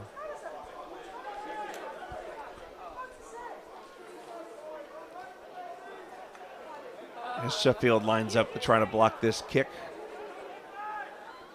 Titans currently up 40-0. Hold is down, hold is good, and that kick probably still flying at this point. My goodness, good kicker. Up 41-0, Titans over Sheffield. It's a good day for the Titans. If you're a Manchester fan, this is going to be a fun one to watch. Giants, fight, see what you can do in the second half. Here's this great pass, Carl. So this is Bloomfield just showing how quick his arm is. Just a quick play action, looks for his man. There's the route. And the ball was actually a bit high, wasn't it? So Scott Higgins did a really nice job pulling that in. Slightly behind him and high. Still manages to pull it down for the touchdown. Good job, Scott Higgins. And watching that kick again, we can just appreciate the leg on this. And this very narrow-looking uprights. Maybe it's just the goalpost. But in any event, splits those, and it's quite the kick. That would have been good from a lot further away. Well, we hope you're enjoying the coverage here at Onside Productions. On behalf of the British American Football Association, we're bringing you a number of games coming up over the next few weeks, and we're excited, Sean, to bring these games, aren't we? Yeah, it should be fun. I always have a blast doing these. I love seeing the growth of American football and the high-level sport. As we see a reverse on the kickoff, managed to fool one defender, but didn't get anyone else, and now inside their own 10. Probably should have just taken that touchback. Well, people have long memories on special teams, and they've run that twice now. So you might think next time they just want to, the kicker should be keeping it and just getting on with returning it himself, rather than all the trickery in the backfield, which takes time and allows that pursuing defenders on that special team. You can only run them reverse so many times before it actually comes up and hurts you from what you're doing, as you were just explaining. So now the Giants deep in their own territory.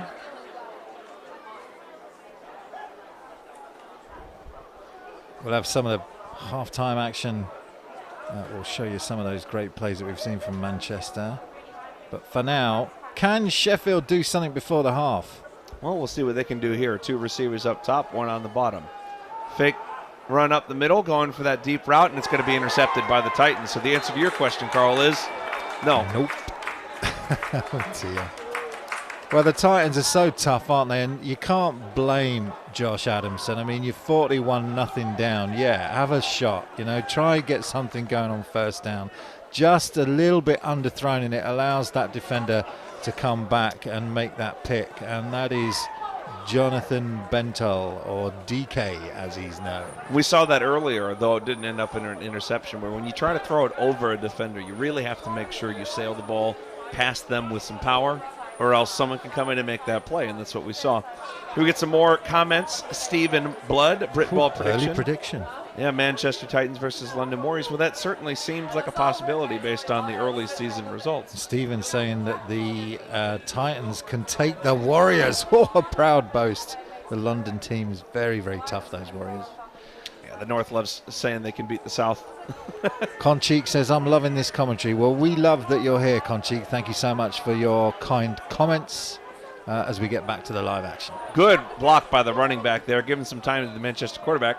Unfortunately, no one to throw it to, or at least he threw it where there wasn't anyone. Yeah, I don't know what he saw. Maybe that flood play that we saw a little earlier, but rollout for the first time from Bloomfield. So, again, trying different things as they get to the end of this second quarter.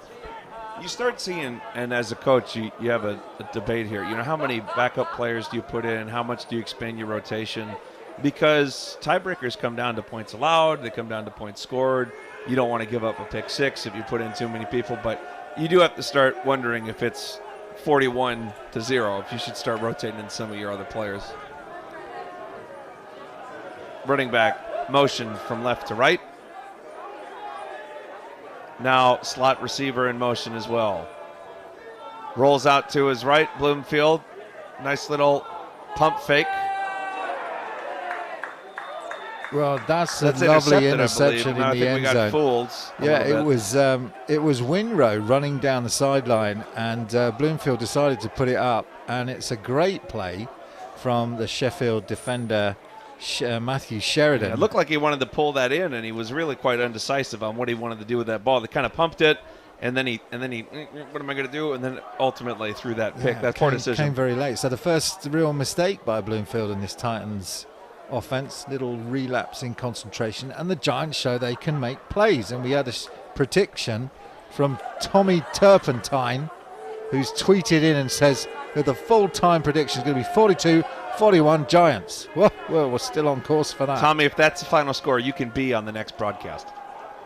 That's a good pass there, defended by the Mike linebacker, dropping into coverage, little Derek Brooks style of Tampa 2.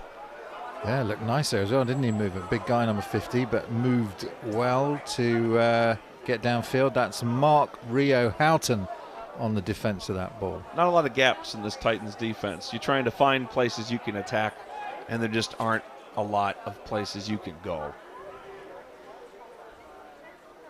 D-line ready to go for the Titans, looking for another big play, and that looks like another interception right off the grass. Just got his hands underneath it. Incredible catch. My goodness. They're going to give it him as well. What That's a Ricardo great catch. Delvin. Now, he had the pick 6 earlier in the game, And now we have this as a almost more impressive interception in itself, just scooping it just before it hit those blades of grass. Let's have a look at the turf. replay now. You're going to watch it. Ricardo Delva's going to come in screaming in from there, the top of your screen there, and look at the scoop off the shoestrings, and does a great job with his hands. That's 2 fantastic picks by Ricardo Delva. Hats off to you, sir. That was so close. If it was grass, it probably would have been incomplete. It would have touched it. But here on the turf, you get that low profile, get your hands underneath it. That's a great play. So back-to-back interceptions now mean the Titans get the ball back at the Giants' 22-yard line. Man coming on late for the Giants, and then a man in motion for the Titans. I don't think the Giants are going to be set, so we're going to go deep. Man's open. Oh, he was there, but just overthrown by Bloomfield. We haven't seen number 89. We called his name once, actually, Theo Biggs. Bloomfield's got so many weapons out there, 4 or 5 receivers each time, including some GB talent threats, and he's moving this ball around well, is Bloomfield. Goes to Biggs. He goes to Winrow. He goes to Scott Higgins. He's using every opportunity to showcase these receivers. Big pressure here coming from the Giants, stacking up that box. And nice little hitch route, completion, maybe about 5 or 6 yards. Trying to break that tackle. I think they're going to say the receiver actually went backwards on his own, so they're not going to give him forward progress. He's only going to get about 4 yards on that play. Yeah, Nathaniel Gachalian right there on the tackle, which was exactly. good. The 2-minute warning. 2-minute warning here in the half. Running clock, of course. I don't think that kicks in till half 2. I think you'd be up by. Is that? I'd have to double check that. Oh, look at that. That's quite the compliment. Dasher's band says it's better than the NFL. Well, we like to think so, don't we, Sean? I don't know if he's talking about us or the field, or the play on the field. Probably the product. We appreciate your comment. Sam Vernon says, let's get some U19 coverage like this. Titans versus Giants. Oh, yeah, we'd love to cover it. In fact, we love under 19. I don't know if we can say which ones, but we definitely have, it's something we want to do. Yeah, watch this space. That may be coming up very soon. We'll just say watch this space. All right, so nice handoff to the left as he fakes that screen. Nice big hole. Good blocks by his receivers. And a first down for the Titans. Matt Kinsey this time coming in on the run. Does a nice job. Bloomfield's still in, but they're swapping in different running backs. Newton off the field, and so it's Kinsey now with the running back duties as they put 83 in motion. Seems to be a stop. I think there might be a player that they're going to pause this for who's a bit injured.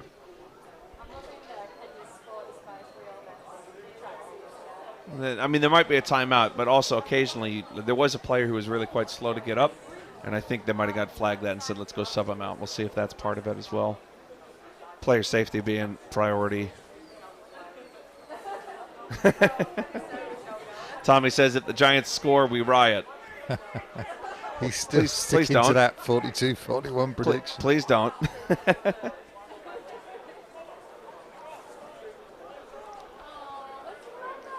Does seem to be a stoppage of play. I'm not sure if it's a timeout or an injury.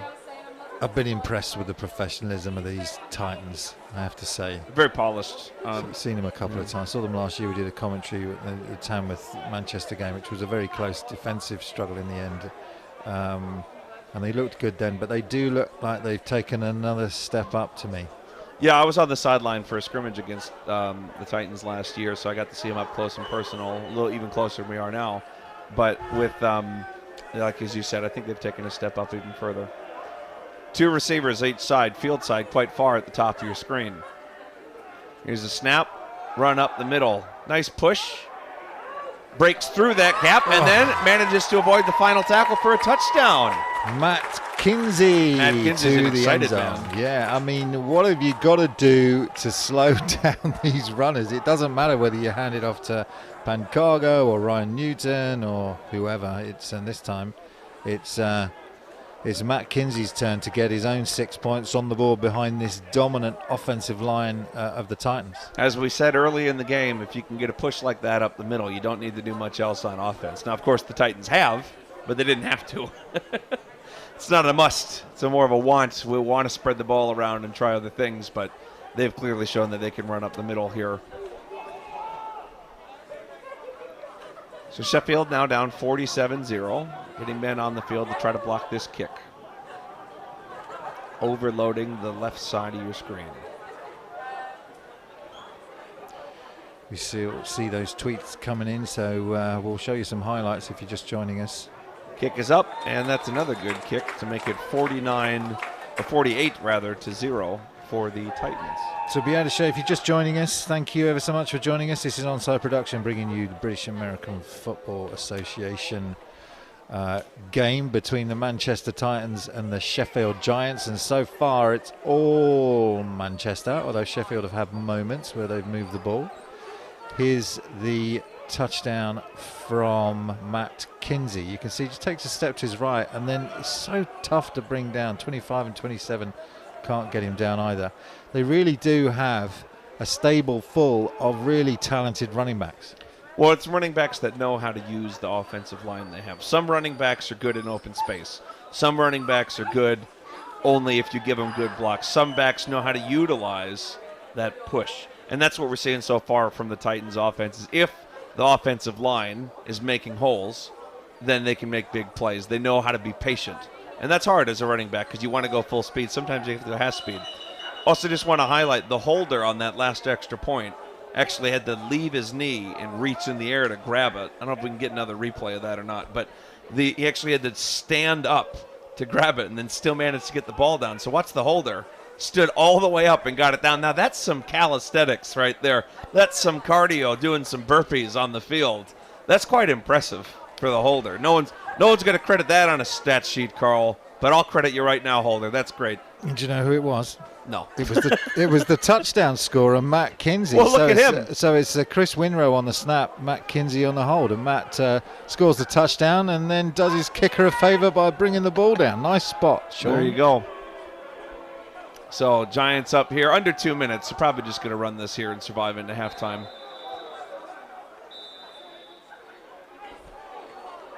We'll be able to show you some of the highlights from this first half.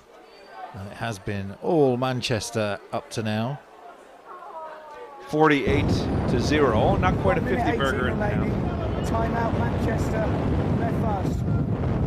Oh, I won't lie to you, Carl. I think that might be a little unnecessary. You're 48-0. I'm not sure Manchester calling timeout. Maybe they want to get 50 in the first half. I know. You do wonder, don't you? But it's Sheffield with the ball, so whether they've seen something, second down, not much time left. I guess they do want to get it back. And again, like you say, it's a Premiership game. It's competitive. Sheffield don't want any favours. And maybe there's some stuff that Manchester want to try with this sort of time on the clock. Sometimes you want 2-minute drive in a real game situation, that sort of thing as well. I also think they want a 50 burger into halftime. That's always fun. The wind's definitely picked up a little bit. Yeah, you can hear that on the referee's microphone. It's really quite gusting around. So Sheffield trots out following the Manchester timeout.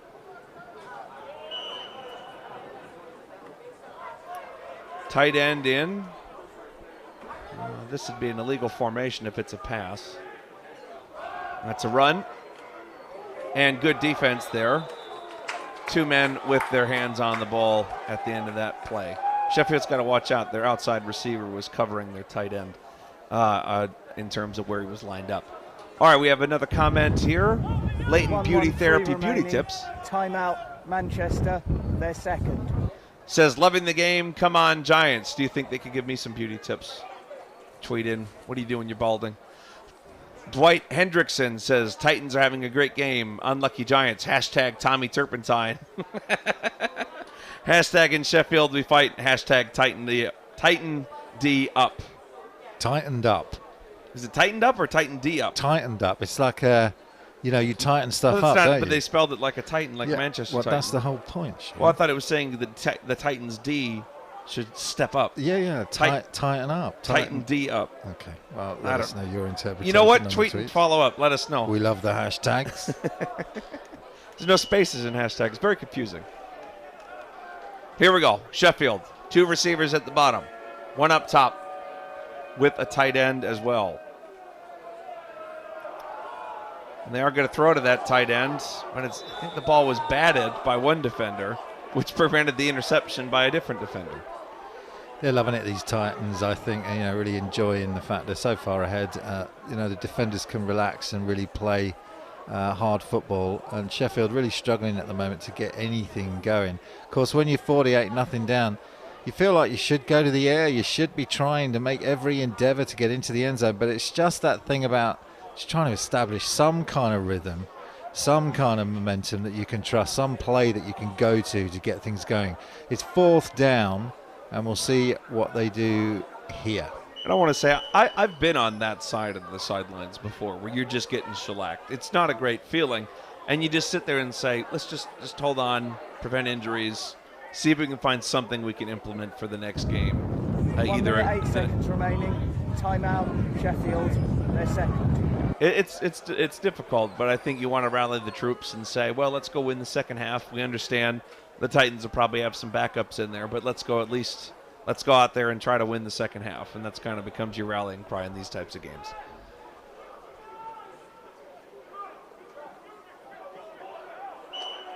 So we are going to see a punt. So the Titans use those timeouts. They are going to get the ball. Oh, that's a low bobbling snap. Almost blocked. Another high kick.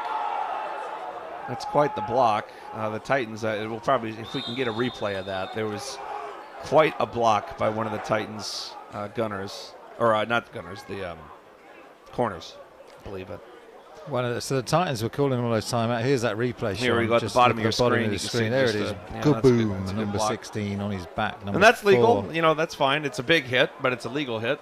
Scott Tomlinson coming in with the big boom. You could hear the sidelines. They react to that. You see a hit like that, you get pretty excited. All right, here comes the shaking signs.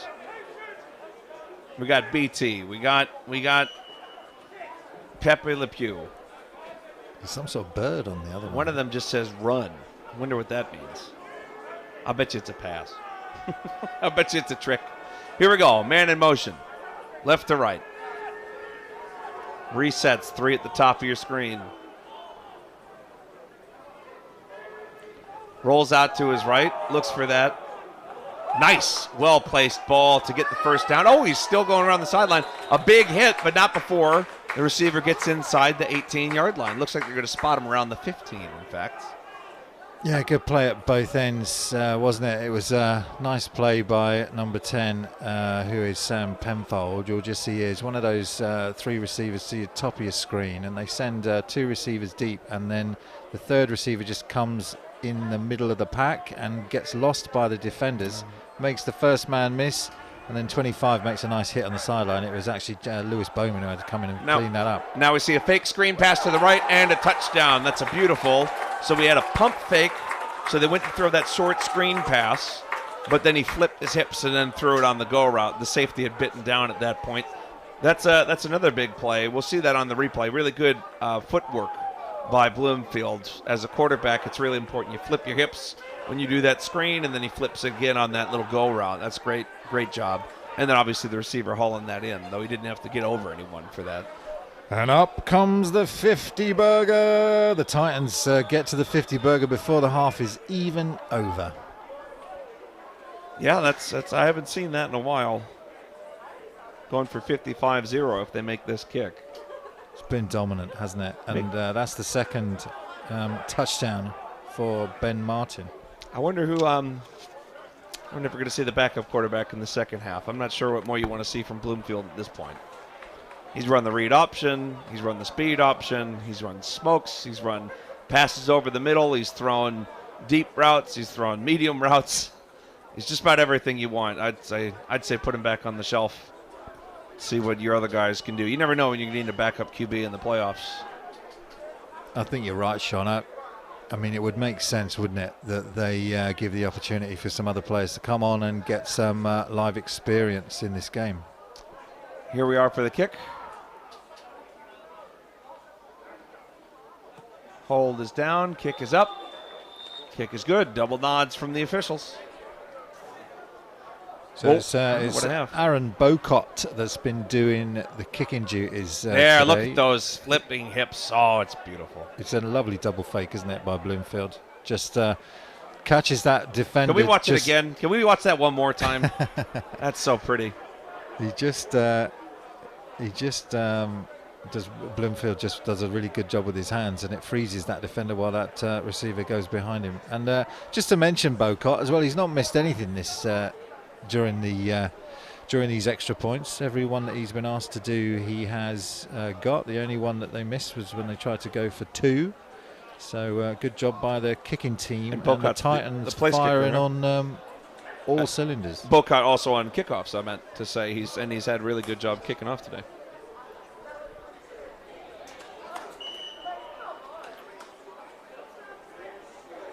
Here we have another kick by Bocott. Nice and high. Deep kick. Goes out the back of the end zone off of one bounce. You can see it bounce just on the white line. You can actually see it obscured the paint slightly right where it landed.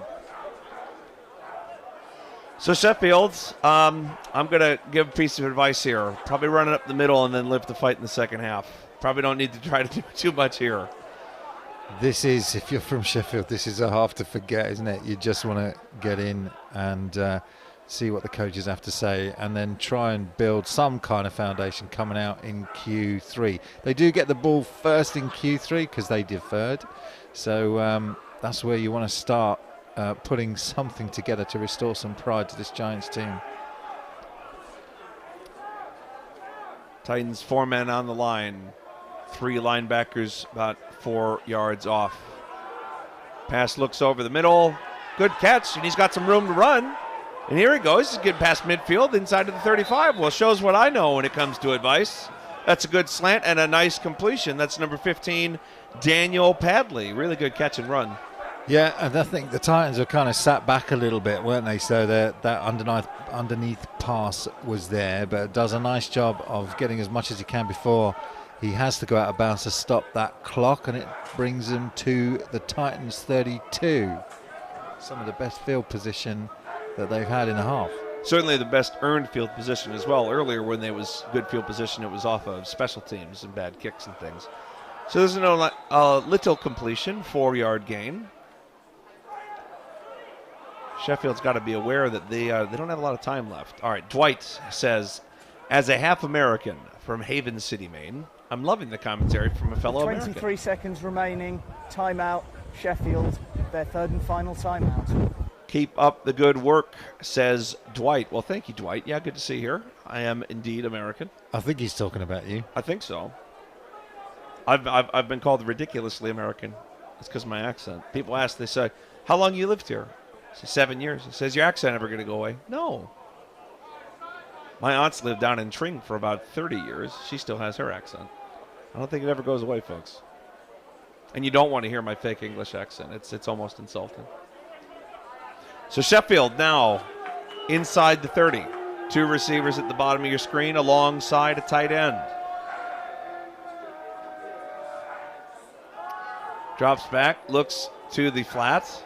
Gets completion, but quickly brought down by the Titans defense. 22 coming in there on the tackle. That's Sam Pearson. He's done a good job in defense that time, and it was Luke Spooner. Yeah, thanks for the reception. Probably maybe time for one play, but you're going to have to get the snap off quickly. This should be the last play of the half. Nope, didn't get it off. That's the end of the first half. The score is more than 35 points. The game will resume with a running clock. Well, not the half that Sheffield would have wanted, but certainly the performance the Titans were looking to put. 54 points on the scoreboard in the first half. Yeah, if it was a fight, they would have stopped it, wouldn't they? It's all Titans, and they've looked very, very professional, very slick. We'll see whether we can get you some replays of some of the touchdowns that they've scored. But yeah, getting to that 50 burger at halftime, I didn't think they would get there so quickly. But you know, the first game against Sheffield, the score was 49-7, and I suppose since that time, in favour of Manchester, and I suppose since that time they've managed to get even better. You know, that's what you do, isn't it? You measure the distance in terms of the scores as these teams progress through the season, and Manchester clearly getting better and better every game. And they're getting better at the gritty. I don't know if you've seen them at midfield. They're doing the gritty. That's a dance move. I don't know if you know that. That's a thing. Of course I know that. That's the thing kids do. These kids today and their gritties and their TikToks. Yeah, good at the gritties, good in the end zone as well. What is it? 1, 2, 3, 4, 5, 6, 8 touchdowns on the board. One of those was a defensive touchdown, but the other 7 coming from that dynamic offense led by Sam Bloomfield. So you've got 2 touchdowns from Ben Martin, who's scored twice, but the other touchdowns come from different players. Pencargo's also got 2 of his own.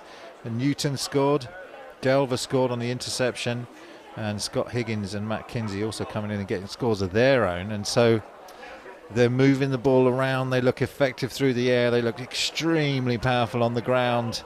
You know, this Titans team is for real. Yep, yeah. Offense, defense, and specials right now across the board doing well.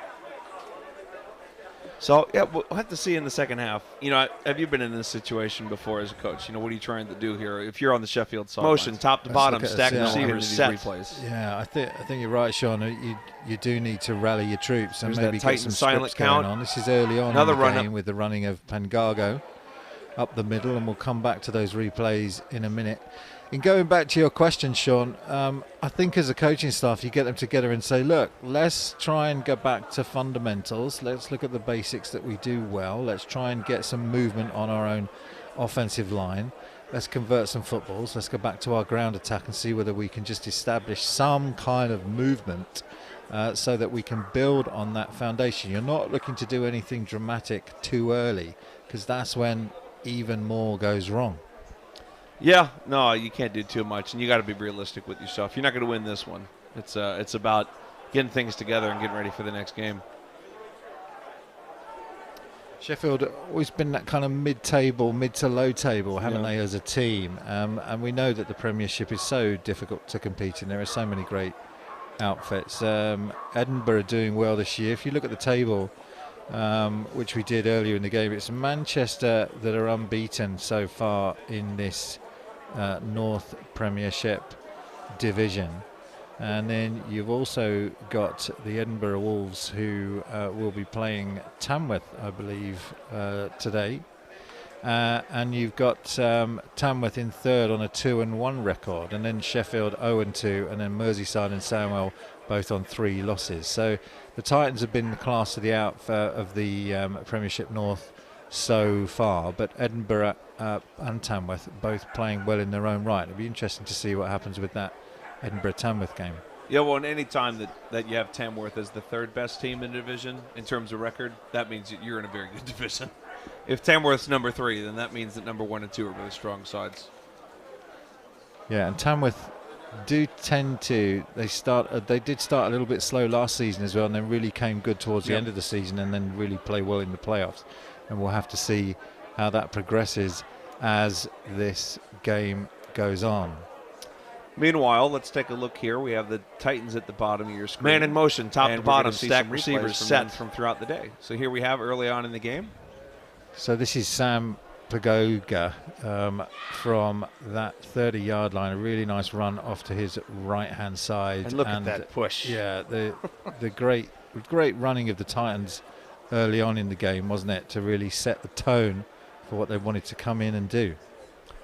Here we have, I think this is the 2nd touchdown of the day. Nice big run. It looked like he was going to get caught in the backfield. Ends up with a couple of good stiff arms, breaks a tackle, and then they don't manage to bring him down. And he just tightrope rocks down to the end zone. Yeah, that was Ryan Newton for the first touchdown of the day for the Titans, and that was just a spectacular run, everything on that. Very impressed by Ryan Newton's running ability, as I've been in previous games as well. The 10-year veteran really making a difference. This time through the air for a big play. You got a smoke route thrown out, little screen to the left, and that brings it inside the red zone. Going through the air, that was the first time we really saw a throw for Manchester on the day. And then it was Pangargo again with the touchdown, this time to his right-hand side, and doesn't get contacted until he's a yard into the end zone, barrels his way in for his opening score. So it didn't stop there for the Titans. As you said, I think they had 8. So we had a, onside kick attempt that ended up being unsuccessful. We had a little bit of fighting in a pile, but ultimately Sheffield got the ball there. That was the best field position of the day, but ultimately they did not convert that into any points. Yeah, this hold just seemed to go on for what seemed like forever, didn't it? With them like paralyzed in that position. Everyone just was while the referees made their decision. Here's that first pick of the day for the Manchester Titans defense, and the long, long strides of Ricardo Delva on the pick 6. And he came back with another pick, didn't he, later on? This is now the Titans again. We're into Q2 now after that touchdown. This was a beautiful floating pass to Ben Martin in the end zone. 2 defenders there in coverage, but couldn't do anything. So accurate, Bloomfield, on that. And that was the Manchester Titans' 4th touchdown at the beginning of Q2. Beautiful placement. They'd come back to that fade later in the game. This time, though, a little speed option. Patient quarterback play. Pitches the ball out to his running back, and that's another score for Jonathan Pangago. And then it was more Titans this time. They were looking to get other receivers involved in the game, and Bloomfield puts a beautiful ball up to Scott Higgins on the sideline just to set up another touchdown, which was a beautiful pump fake initially right there, and then there's the slant to Scott Higgins. So Higgins with the initial reception to set up his own touchdown. Now we have another interception. This time, same outcome in terms of getting that pick, but no interception return. But a nice clean play by the defense. And Sheffield really couldn't get anything moving, as this was a beautiful interception by Ricardo Delva, who picked that up off his shoestrings. Really ball hawking that one, and athletic as well. Then one more big play for the day. What are you going to do? You're going to run up the middle. Why not? That's what you started the half with. Big touchdown there for Matt Kinsey. Kinsey's the holder as well. Yeah, he does. I don't know if we'll have the replay of him holding it, but he also had a great hold the next play. And the last touchdown was for Ben Martin. And that gives you an update to your scores. 54-0 to Manchester. And we'll have a bit more time here in the half as we go into the break.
here with the second half of the Manchester Titans versus the Sheffield Giants.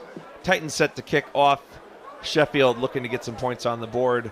Currently trying to win the second half because realistically this game is going to be out of reach for any final results being changed, with the Titans up 54-0 at the half. I'm Sean Endicott for Onside Productions, and we're here on behalf of the British American Football Association, and I'm here along with Carl Walkinshaw on color commentary today. Great to be here for the second half. Sean, it's that ball. It's a replay of the first half. The only thing that Manchester's ball done comes wrong off the today. tee. Only thing they've done wrong is they can't keep that ball on the tee. That ball will not do what it's told. I guess they had one interception as well, but I mean, realistically, they've had 4 balls fall off of tees. That's almost as bad as an interception, really, if you think about it. So we're going to have a running clock here in the second half because it's over a 35-point margin of lead, rather, I should say, for Manchester. And so what that means is even if you run out of bounds, clock keep going. So it's going to be a much quicker second half than you saw in the first half. And also, the clock can't stop being a running clock. Short squib kick here for the Titans. Recovered well by the Giants. Brought back to the 35. So, okay field position for the Giants to start the day. That's Jack Ramsden did a good job. Quick reactions by Jack taking that one in. And, because Sheffield deferred in that first half, obviously Titans came out with Sam Bloomfield in the first half, but we're going to see Sheffield with the ball, and it looks like they're going to keep their starters out there. Josh Adamson still out there as a starting quarterback for Sheffield. And we'll also have to see if the Titans keep their starters. You can see the defensive line has already been rotated. I mean, you can tell that it's not that those guys look small, but we know based on the first half that they're not the same D-line. And so Manchester obviously rotating some players in here. Pass behind the receiver there, so that it looked like the running back was going to go out to the flat, and they just weren't on the same page, the running back and the quarterback. Yeah, just not clicking, are they, currently, Sheffield? But let's just calm those nerves a little bit at the beginning of this third quarter and see what they can put together as they check their wrist coaches. One receiver up top, 2, second one lining up in the slot now, 2 down to the bottom of your screen. Looks a little bit of confusion. I've seen every player check their wrist coach. A little bit of a flip pass there to the running back. He's got some good blocking. Going to get 5 or 6 yards on second down. Well, they didn't get it right on the first down, did they? And they run exactly the same play. This time they do get it right, and better they blocking. pick up 5 yards. So now at midfield, because as a reminder, this is a 80-yard pitch. So the 40-yard line is indeed midfield. 2 receivers up top, 2 at the bottom. Slots are off the line. Single setback right behind that main quarterback, Adamson. A little bit of offsides. I don't think they called it, so he must not pass the line of scrimmage. Deep ball. A lot of contact, but the ball was way over the head of anyone. I'm sure that would be considered uncatchable. There's good coverage there by number 39 on the Titans defense, who managed to not give Elliot Maris any chance on that one. Joel Blakemore kicking us off with the comments and tweets saying, "Shake it off, Giants. Let's come back and put some points on the board." Points up. Sheffield here on 3rd down and 5. Oh, I'm sorry. Looks like 4th down. 4th down and 5. Almost intercepted again by the Titans. He wanted that one. Yeah, he still would have been running. Cooper, yeah, he would have he's some still room. going. Yeah, he wanted that one, but as it was 4th down anyway, so they get the turnover on down, so well-defended play, and the Titans, the story continues for them as they come onto the field with good field position of their own, right on the halfway line. Based on the first half, then we'll have to see if they decide to stick more to that run game that got them so far at the beginning, or you might want to test out some passes. I mean, I'll be honest, if you're a coach here, and you brought this up in the first half, Carl, you want to try things out that might actually help you against other teams. The Tamworths in the division, the Edinburghs. Now, I believe Tamworth's leading Edinburgh right now, so Manchester's really, that creates a bit of a bottleneck at the top of the division. Manchester squarely on top, and then Tamworth in 2nd place, assuming results stay as they currently are. Man in motion, bottom to top, little bit of a flip forward. Got one block does not manage to get around that last defender. Great play. Really good defending there. Number 45 for Sheffield has had a good game. Philip Jarrett coming in and just turning the edge. You'll see it here.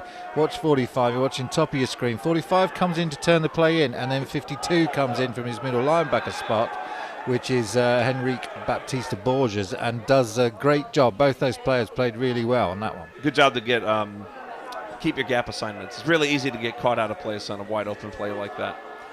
Man in motion, top to bottom. A little bit of patient running up the middle. He's got a good block, and he's going to get about 8 yards, then he's going to fall forward. Saw he's running in the first half. Matt Kinsey got his touchdown just before that first half, and they've kept him in. This great stable of running backs that they have. Bloombus is still there. Sam is still there as the starting quarterback. They haven't swapped him out yet, but I think inevitably that's coming at some point, Sean. Yeah, well, you'd think so at some point, but maybe they want to see how he can respond after halftime with some adjustments. The sun's coming out of here a bit as well. We've had to make some nice adjustments at this beautiful Bellevue track. It was overcast early on, so the sun's coming in. Hopefully it keeps out of the receiver's eyes. 3 receivers at the bottom of your screen. Handoff up the middle. Good blocking cutback lane. Gets a first down and much more down to the 22-yard line. Great patience by that running back. There's Matt Kinsey again on the carry, just off his left-hand side, and it was Philip Jarrett having to rally back to make the tackle. Not a first down, same story. No huddle Different offense. half. Yeah, no huddle here for the Titans, and it looks like they got single coverage at the top of your screen. We'll see if they go there or they go somewhere else. Rolls out to his left. He does go there with another fade route, and it's going to be a catch. And brought out of bounds. The ball does flip up, but they're going to say he stepped out of bounds before that, so he's down at the 10. Ball hung up there a long time, didn't it? I was at Lewis James. I was waiting for him to kind of get his head round, and he might have had an opportunity to actually make a play on the ball. But yeah, a bit underthrown. Yeah, as it was a good catch in the end. You'll see it now. Bloomfield just looks straight to his left-hand side, motions his receiver to that side, and then throws to the over the top to the number 1 receiver, who makes a nice reception in the end. Really sandwiched it in there, though. There was a safety over the top. If he had gone for the deep pass, the safety would have been there to make that play. Timeout, I believe, by the Titans. First and goal already, and this is their 8:54 remaining. Timeout. Manchester. They're first of the half. Now, remind you, with the running clock, there are only a few official times that we'll actually see a stoppage in the clock moving down. This is one of them, as the timeout will pause things for a bit. offensive coordinator Luke Carlton with the hat on, talking to his Manchester Titans offense. And he'll be pleased with what he's seen so far, won't he? I mean, he's been throwing also. Yeah, you would hope so. He's been throwing all sorts of plays in there, but they've been solid whenever they've been asked to either run or pass or any of the kind of trickery that they've done in terms of the ends around or the jet sweeps or the speed options, as you called them, Sean. They've been up to point and really professional looking performance so far today. I'm almost more impressed by the fact that he hasn't just run it up the gut for 50 plays, because he could have scored 50 doing that. He actually put in some passes and some other things. It was pretty clear early on that they could have just run ram shot through the defensive front. It's Jonathan Homer, the head coach of the Manchester Titans, that takes care of the defensive coordinator role, but Luke Carlton been there for some time now with Manchester and now done a really good job with this offense. What do you think? What's that? Kadebu Stadium? I'm trying to read their play sheet here. They got these big audible calls. I'm trying to figure these out. Here we go. Man in motion, left to right. Running back motions. They're going to have to reset. Clean snap. Looks to his right. Kind of sidearms it a little bit. Just didn't get it. He was wide open. Just didn't quite get it there. It wasn't the best mechanics there on the day for Bloomfield. Yeah. Bloomfield. It was Dan Hayward that he was trying to get the ball to, and you would have thought that had been caught. I don't know. Why do they hold these things up here, Sean? My thing is, they hold up these sheets, and then it's probably just the offensive coordinator just screaming the play in. Might be. Or he's picking one, or he's giving a code on which one of the, because there's 8 total cards. He might be telling you which card is accurate. Here we go. Look to the right. Similar throw, and this time different result. Well, he's going to get down to about the 2. That's a solid tackle at the goal line by Sheffield. Number 25, that's Lewis Bowman, makes that play to stop the score. Yeah, they're making it difficult for them to get into the end zone, aren't they, from this... there's all sorts of actions going on. This. Can we get a replay of just after this play? Can we just get a replay of the coaches? I do like offensive play call and signaling. My goodness. It does look fun, Sean. It's being on the offense. It can be. I've had a few calls in my day where you have some fun with the signals and calls. And he rolls out to his left. He's got it wide open, but he's caught in no man's land. You know, he's coming out. He's almost, I think he might have backup receivers in, and he's trying to throw them like lollipops that are easy to catch. You can tell that Bloomfield's not driving this ball. Here we see these, you got some sort of dance, a wiggle worm. There's the worm. You got 2 signs. You got a player holding up a sign, coach holding up a sign. There you go. Drops it on his head. Yeah. Here's another Here they are again. Hey, you know what? Whatever they're doing, it's working, Carl. Maybe we should go ask him for some advice. Actually, right, yeah. We should stop taking the mickey. Carl could have some defensive 54 points on the board. 54 points. I'll be ringing the OC, Luke, after this game. Man in motion. Quarterback rolls out to his right. Nice little completion there to the man that was in motion for the touchdown. So that's going to be number 12, Dan Haywood, hearing his name again. And a good completion, though I do think Bloomfield has put a purposeful different type of throw on these balls. He's throwing them lighter to give it easier to his receivers. Well, Dan Haywood, what he's done as well, Bloomfield, is give Dan Haywood a second chance to make that reception, because he was the player that dropped it in the end zone. So well done, Dan Haywood. You get on the board in the first drive that the Titans have had in this second half. So Sheffield showed on defense that they tried to play that as stout as they could, backed up on their own goal line, but the inevitable touchdown finally came in from Dan Haywood. What was the biggest score that we saw from Manchester this year? Oh, as we see the kickoff and good. Was it one of their games was in the 70s, right? Yeah, Sandwell, their first game, I think, was 72-0. Yeah. So we'll have to see if they're only 2 scores short of that at the moment. With that running clock, we're probably already halfway through the first or third quarter. I mean, they really do go by quick when there's no stoppage in play, even if you go out of bounds. Sorry, it was 77-0 actually against Sandwell back in the first game on the 10th of April. So, yep. It actually becomes, I mean, obviously, any coach that scores 70 or more would be thrilled. But I will say, to score more than 70 points, it almost comes down to how much the other team makes mistakes, because you only can score so quickly. I mean, there's just a limited number of possessions. So you look at the Titans today, they've scored on every offensive possession, right? And then they also had a pick 6. I guess they had 1 interception, but then they had a pick 6. And they're still, quote-unquote, only at 60. I mean, so to get to those upper 70s, it's almost unheard of. But we might see it today. It might be a kind of a big day for the offense. Here's that reverse faked this time. See if he's fooled anyone. He's managed to get past a few people, gets to the 22 or 23-yard line. It takes so long to run that fake, doesn't it? And I know why they do it. And we saw a touchdown in that game. UON actually scored a touchdown against UWE Bullets using a very similar little trick play. But true, I filmed the whole thing. You filmed the whole thing.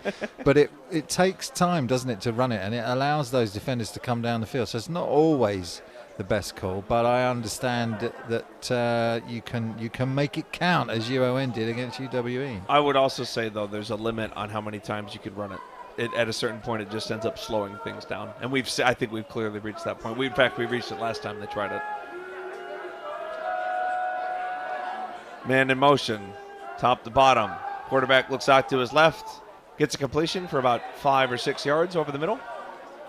So that's good. That's better by this Sheffield Giants team. That's John Halliwell on the reception. And you just want to get something going, don't you? Get the first down, then you can go back to the plays that are beginning to work. And what they want to do is just attack that middle zone just behind those defensive linemen where those linebackers are dropping back.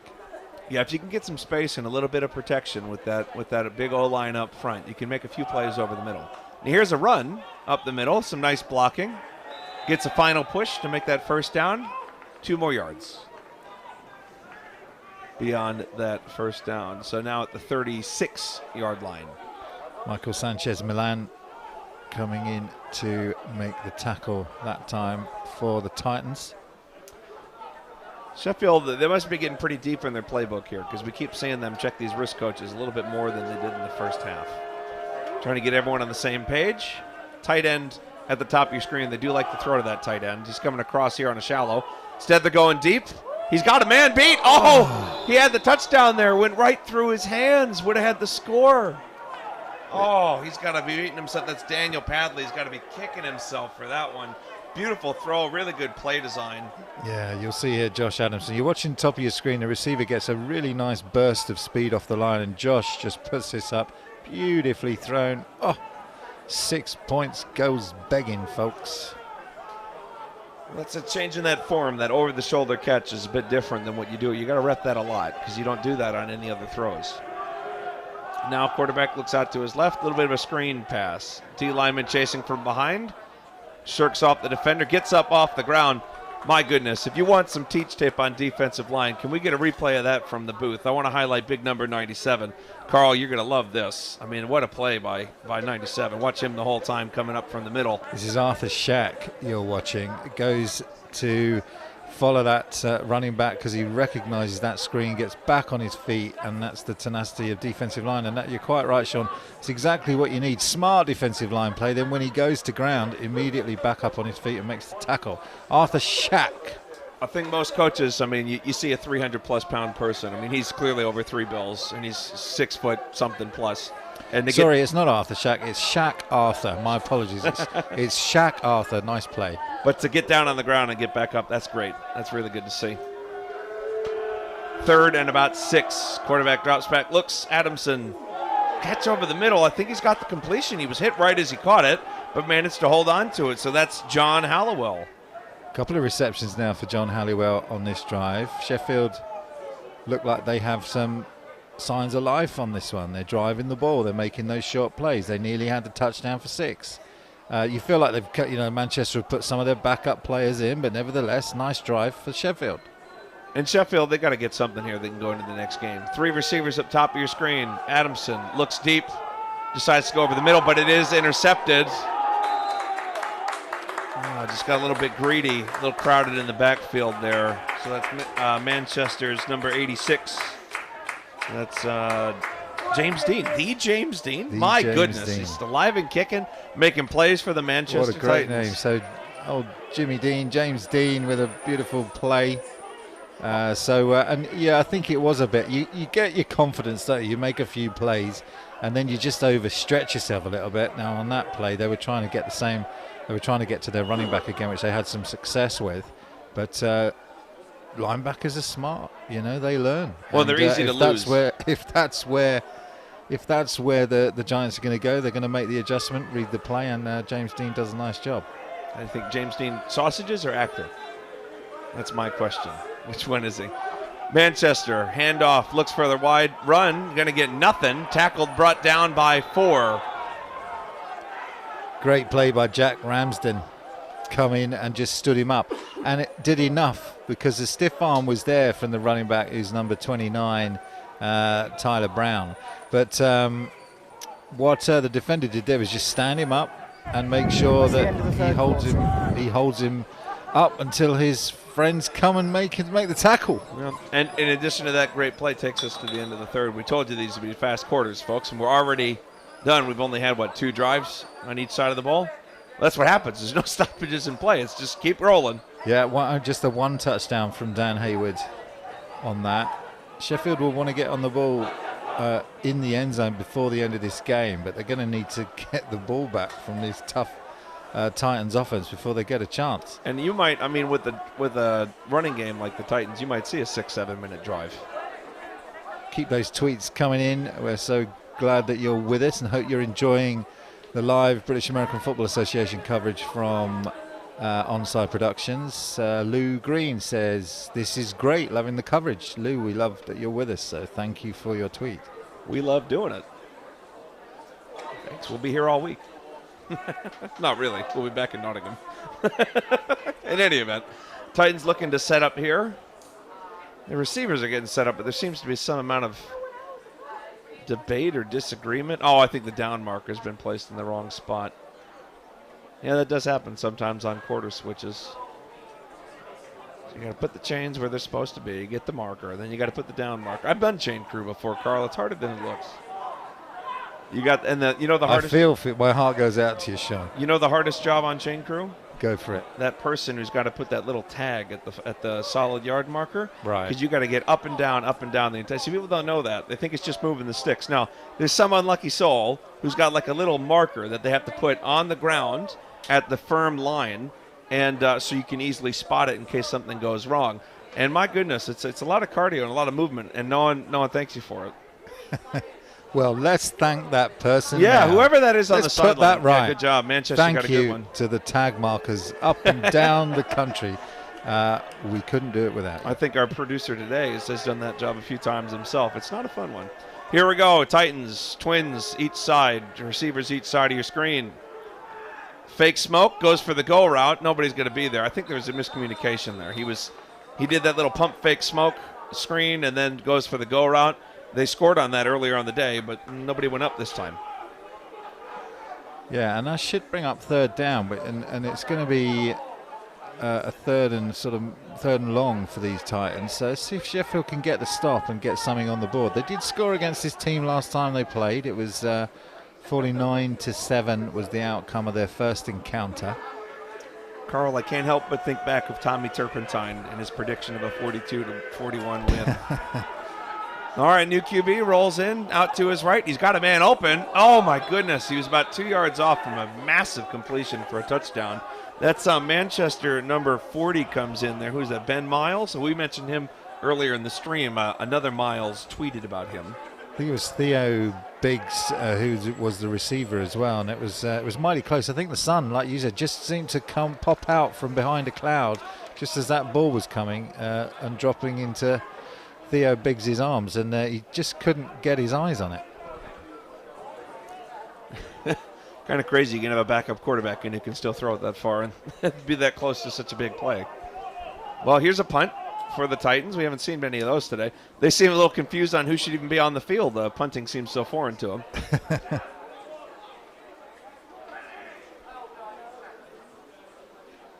High snap, brought in. Nice kick. Still going. A little bit of a Titans bounce inside the 20. Don't touch it. Keep blowing on it. Is it legal to blow on a football? That's deep in the rule book, that one, whether you can breathe on footballs or not. I mean, luckily, I think he kind of knew he was being cheeky and just picked it up at a certain point. The referee didn't do anything. It was a beautiful kick. Nice snap. Tommy Turpentine comes back. My prediction was a tad off, I'll admit. Yeah, I agree, I Tommy. like a man who admits his mistakes. Yeah, you got to admit your mistakes. That's fine. You're not a soothsayer. We get it. Here we go. We got Matt Walker. Oh, friend of the show, Matt Walker. I believe some of you are going to know him. Great job, Carl and Sean, getting worried about my job. Watching from the Commonwealth pool in Sandwell. I believe there's a continuation of that tweet. I'm going to guess it's about his son being a very, very good swimmer. Amazing swimmer is Dan. So good luck to him. Oh, a little bit behind him there. It looked like he was going for the running back and just a little bit behind his head and then hit the feet of another receiver. Julia Martin saying, really enjoying this coverage. Love watching the Titans play. Well, if you're a Titans fan, how could you not love watching this? I mean, you got to love a game like this. And that hashtag Forever Manchester, it was really poignant at the beginning, wasn't it? Yep. This city really suffered 5 years ago. And so it is good to remember. It is good to see both sides on that at the moment of silence at the beginning of the game. Here's a deep pass for Sheffield. Kind of sailed a bit, but brought in, hauled in at the 35-yard line by Sheffield's Daniel Padley. I heard his name a few times today. That's a good catch. It was the ball was a bit lofted. Yeah, and they're continuing to battle. Somebody tweeted in earlier and talked about the resilience of Sheffield, and they are continuing to battle. Their heads have never gone down. And this team, coached by Toby Chesters, they don't lose heart. They keep fighting, and that's what keeps them in this Premiership. And they keep fighting until they improve and can compete with these bigger teams. And good on them. And also, let's highlight, Sheffield, obviously, on the scoreboard, they've had a bad day. But there are some players who have played quite well today. I actually think Sheffield, in the past game, the offensive line has done really well. Very, very few sacks. Good protection for Adamson most of the day. I think some of the Sheffield linebackers particularly have played well, which is easier said than done against this Titans D. A little bit of an option pitch, bobbled a bit. Going to cut back in and lose 2 or 3 yards. That play was a little off right from the start. Yeah, there was a nice play that came in there from Terence Messi, number 90, who tracked that one down. And yeah, when you have that little bobble in the backfield and you have such quick pursuit from these defenders, it can be dangerous. At least the running back managed to secure it. You'll see number 90 fight off his block there and get that tackle. That's a nice job by Terence Messi in the middle of that Titans defensive line. I really like the Titans D line. They've been well coached. I mean, even there you see a couple swim moves. Good job getting past one defender. Andy Townsend coming in from his linebacker position to make that tackle. One of the things you see in a game like this where you start using more depth is, as commentators and as viewers, we can see units that are clearly well coached. So, teams kind of have different units. So you might be used to, one team always has good receivers, or maybe there's kind of a running back factory coming out of a certain region.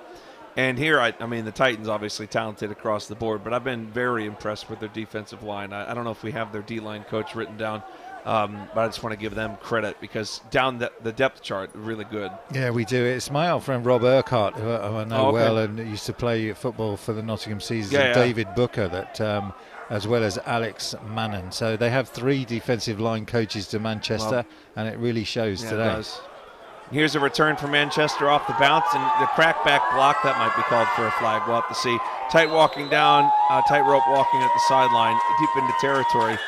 I'm not sure if they're going to say he was blocking back towards his own sideline at the bottom of the screen, but I don't see any flags. Sam Fossey turning on the afterburners. It's a little bit distracting, is it? Because you see the yellow line down the sideline there. I mean, I think as defenders, because there is a flag on the play, and I think it's going to be that crackback block because that defender was essentially just blindsided, wasn't he, taken off his feet? But that yellow sideline. Personal foul, return team, number 3, a blindside block. From the spot of the foul, 15 yards, they'll keep the ball, first down. There's the blindside block. And you can't block there towards your own end zone like that when someone can't see you. That's what the violation is. And then the tiptoeing down the sideline. I do think that sideline's a little distracting with the yellow line and then the white line so close together on an American football field. As a defender, you don't know whether he's in bounds or out of bounds. And I know they use different colors, but it's not by rule. So, like, we just had a game at one pitch where the sidelines for American football were marked in red, and then another sport was in yellow. But then you come here, and it's the other sport that's in yellow, and American football's in white. So you go from one stadium to another, and it's not like if you were always looking for white lines or always looking for yellow lines, it'd be a little straightforward, but it's different from pitch to pitch. So and we've seen that a couple times today. Keep those tweets coming in. We love to read them, and appreciate you staying with us in this one here at Onside Productions. I had a bit of a mistake on that one. My players had a good fun. I accidentally caught a punt that I thought was out of bounds. Turns out I was on the wrong side of a red line. There were 3 red lines that were all 3 yards from each other. Here we have a good pass. Tons of time here for Miles in at Manchester, but he just kind of wobbled that ball out, and he ended up falling a bit short on that pass. It's great in the British game when you have a mentor like Bloomfield who can help you with your development. So Miles has been impressive so far today. Carl, I think the comments are starting to switch over from complimenting the game to complimenting you. So I really enjoy this coverage. People talking about how great it is. After this play, we'll get to Dwight's comment on the screen. Nice delayed handoff. Really good patience by the running back. Tripped up by his shoelaces there. Almost a big play. But it went for a tackle for loss, converted into a gain. Now, he's one of the players I have been impressed with on Sheffield, and I know it's not been the best day for them, but there's been a couple of defenders I just want to... Philip Jarrett, number 45, and Henrique Baptista Borges have been really, really good today, and I think also the play of Nathaniel Gachalian. So there's been some highlights from that Sheffield team as well as these Titans.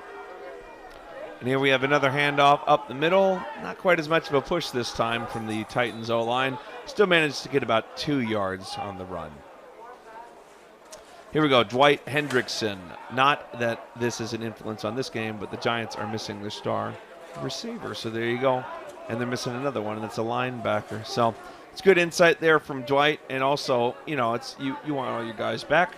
So they're not going to win this game, but hopefully those players can be back for the next one if you are Sheffield. Chili Pepper says, love watching football live in the UK. Great commentary, guys. Well, there you go, Carl. We appreciate it. We appreciate you being here. Dwight also, similar sentiments. It's really good coverage, or really great coverage, says, I hope you guys do more live coverage of Brit Ball games. Well, you know, no promises, but stay tuned. Really good kick. Nice Manchester bounce. Oh, my goodness. This might be inside the 10.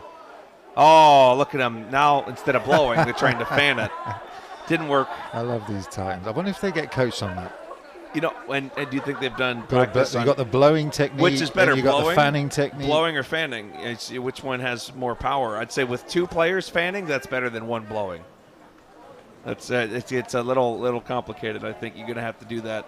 And this is their home ground, so as you said, they know how the wind works here. Well, it's effective. Here you go. You'll get a look at that very specialist technique, deep, advanced, graduate technique. Look at that. I'm not sure it did anything, but I do appreciate the humor. And the referee's right there, so obviously if it was a violation, they would have said something. Sheffield, 2 receivers each side, spread formation, single backs set off to the right, QB's right. Looks out to his left. Quick completion on the hits. That was a dangerous throw call. The DV was right there. It was a nice catch in the end by Elliot Maris. Checking those wrist coaches, getting those chains moving a little bit. It's going to bring up a second and about 2 or 3. Time for a little hurry-up offense from the Giants. One on that wrist coach. Can they get in the end zone and beat this running clock? Man in motion. Run up the middle. Really nice hole. That's an okay tackle, but a better run. That's a big number 22. I'm going to butcher this name. Hakrahat. He's a really good run up the middle. I apologize for that. But look at this nice little duo block. Sheds up to the second level. And then Rahat does a really good job getting that run. Nice gain.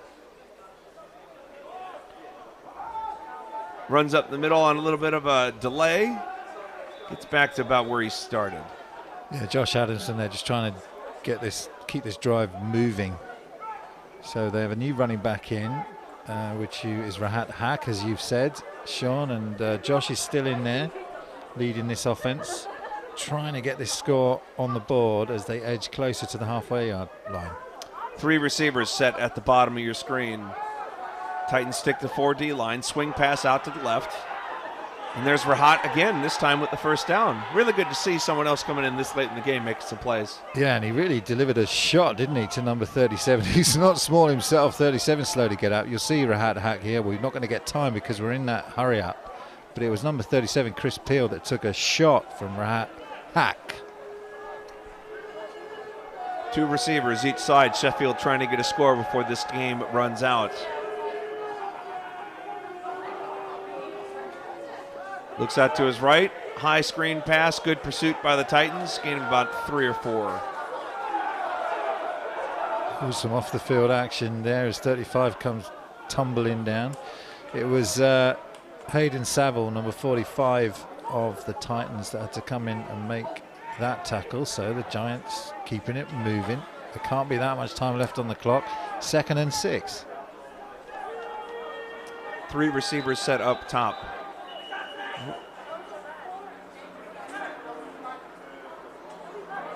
Let's see if this is called timeout. 2 minutes remain in the game. The 2 minutes. warning. Told you it was a quick half. Already at the 2-minute warning. It's been blistering, hasn't it? Yeah, I mean, it's all gone of a sudden so quick. I mean, that first half wasn't It's short. one and a half drives, really, Yeah. and then you're done. I mean, the real point is there's no mercy rule that would just call the game, so the running clock is effectively that. You just don't have much time left after the running clock kicks in. Man in motion, run up the middle. That's Rahat again. This time a loss of 1. It's a great play by Chris Peel, coming in and making the tackle behind the line of scrimmage to shut down the momentum. It's going to bring up 3rd and 7. Well, if I know anything about math, I think Sheffield's got enough time for 2 plays. And then we'll probably see one more if they get the first down, or the Titans will just probably run it, just kill out the clock. Drops back the pass. Adamson going deep. Bit of a wobbler. Almost picked off, but hits the ground. A running clock, so that'll keep things going. 4th down coming up for Sheffield. Yeah, Sheffield keep trying to score, don't they? Gail Farrow says, amazing scoring, proud parent of a Titan. Keep it up, guys. Yeah, there's some great guys out there. And Olivia Otley also tweeting in, says, proud of the Giants' resilience. Absolutely. Great to see both teams play with cracking commentary too. I think that's about me, Sean. Yeah, I think it is too. So humble. If it's about Americans, it's about me. If it's good, it's about you. Here we have rolling out, trying to buy some time. He might get a first down here. Oh, no, he gets stuck. My goodness. The Titans said, no, thank you. Your offense is done for the day. Luke Spooner on the tackle and then gets disheveled by a bunch of Titans coming in and snuffing out the hopes of a last quarter. Josh does well here, moving to his left, and does get the ball out. There's a chance, but look at the pursuit and the angles that the defenders take. Inside guy, outside guy, and then rallying to get that Luke Spooner down. So no chance for the conversion, and the Titans take over. Well, considering that the Titans kept their starting quarterback in to hit 50 points in the first half, I think they might try to make a play here. We'll have to see what happens. Yeah, play action, goes deep. Oh, my goodness. Almost scored. He was about a yard off. That was a beautifully thrown ball by Ben Miles, wasn't it? I think that was such a quick play. They might actually have time for another one. Yeah, well, I was right on the trying to go for it here. I mean, you get your backup quarterback in. He doesn't want to hand off the ball. He says, Coach, I'm not going to get in a lot here right now. We have such a good starter. I want to throw this ball. I want to show what I can do. And if you're overthrowing receivers, that's probably a good problem to have. Yeah, and if you're backing up the GB quarterback. Holding, offense, the penalty is declined, time expired during the game. There you go. That's the end. All right, then, well, an anticlimactic finish to a game with a lot of scoring and big plays. Manchester Titans 60, Sheffield Giants 0. You see some handshakes and friendly exchanges between these teams. So impressed by the Titans. I mean, it's the first time we've had a chance here at Onside Productions to get a good look at them and cover them in the game. And the things that stand out to me, other than the scoreline, which kind of speaks for itself, 60 points and a shutout where they played great on offense and on defense, and great kick-in and great special teams all around. The thing that stands out for me is how they have stepped up again and how they do it year on year on year. They just keep getting better and better and better until they get to that point where they can move past those quarterfinals and semi-final stages of the playoffs and get into the finals. Let's have a look now at some of the highlights from the second half. It was a bit of a quicker half, so we did see a score early on by the Titans. They rolled out to their right, made a nice completion to a tight end that had come across the screen on motion pre-snap. It was Dan Hayward, wasn't it, on that first drive? And then Josh trying to get something on the board, but unfortunately picked off by that Titans 86. And they brought in their backups, had Manchester, but there was no slack in terms of the overall performance. That was old James Dean making that one. Old James Dean making big plays, also makes great films. Deep pass here by Sheffield. Anderson making a big completion, good adjustment by the receiver on a bit of an underthrown ball. That was probably the best offensive play of the day, or at least one of the top 2 or 3 for the Giants. Yeah, that was Daniel Padley. And then Sheffield did show some signs of life and some signs that they might be able to get into the end zone. And there were some good players on the field. Number 52, you're just seeing there, Henrik Baptista Borgia was one of those players, really impressed by him.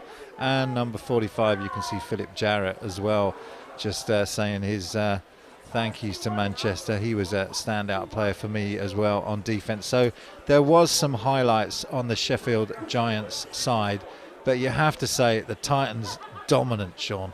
Yeah, absolutely. I mean, we came into this game, obviously, having seen the tables and some footage of the Titans, and they obviously played really well, but they came in here and really made a statement.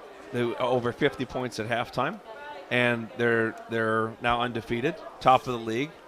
And I believe the Edinburgh Wolves, last time we checked, were trailing Tamworth, so that makes a bit of a logjam in the division below the Titans, who could now be the only undefeated team left if things continue as they have been. It looks like the final of that Tamworth-Edinburgh game was 36-12 to Tamworth. That's an unofficial score.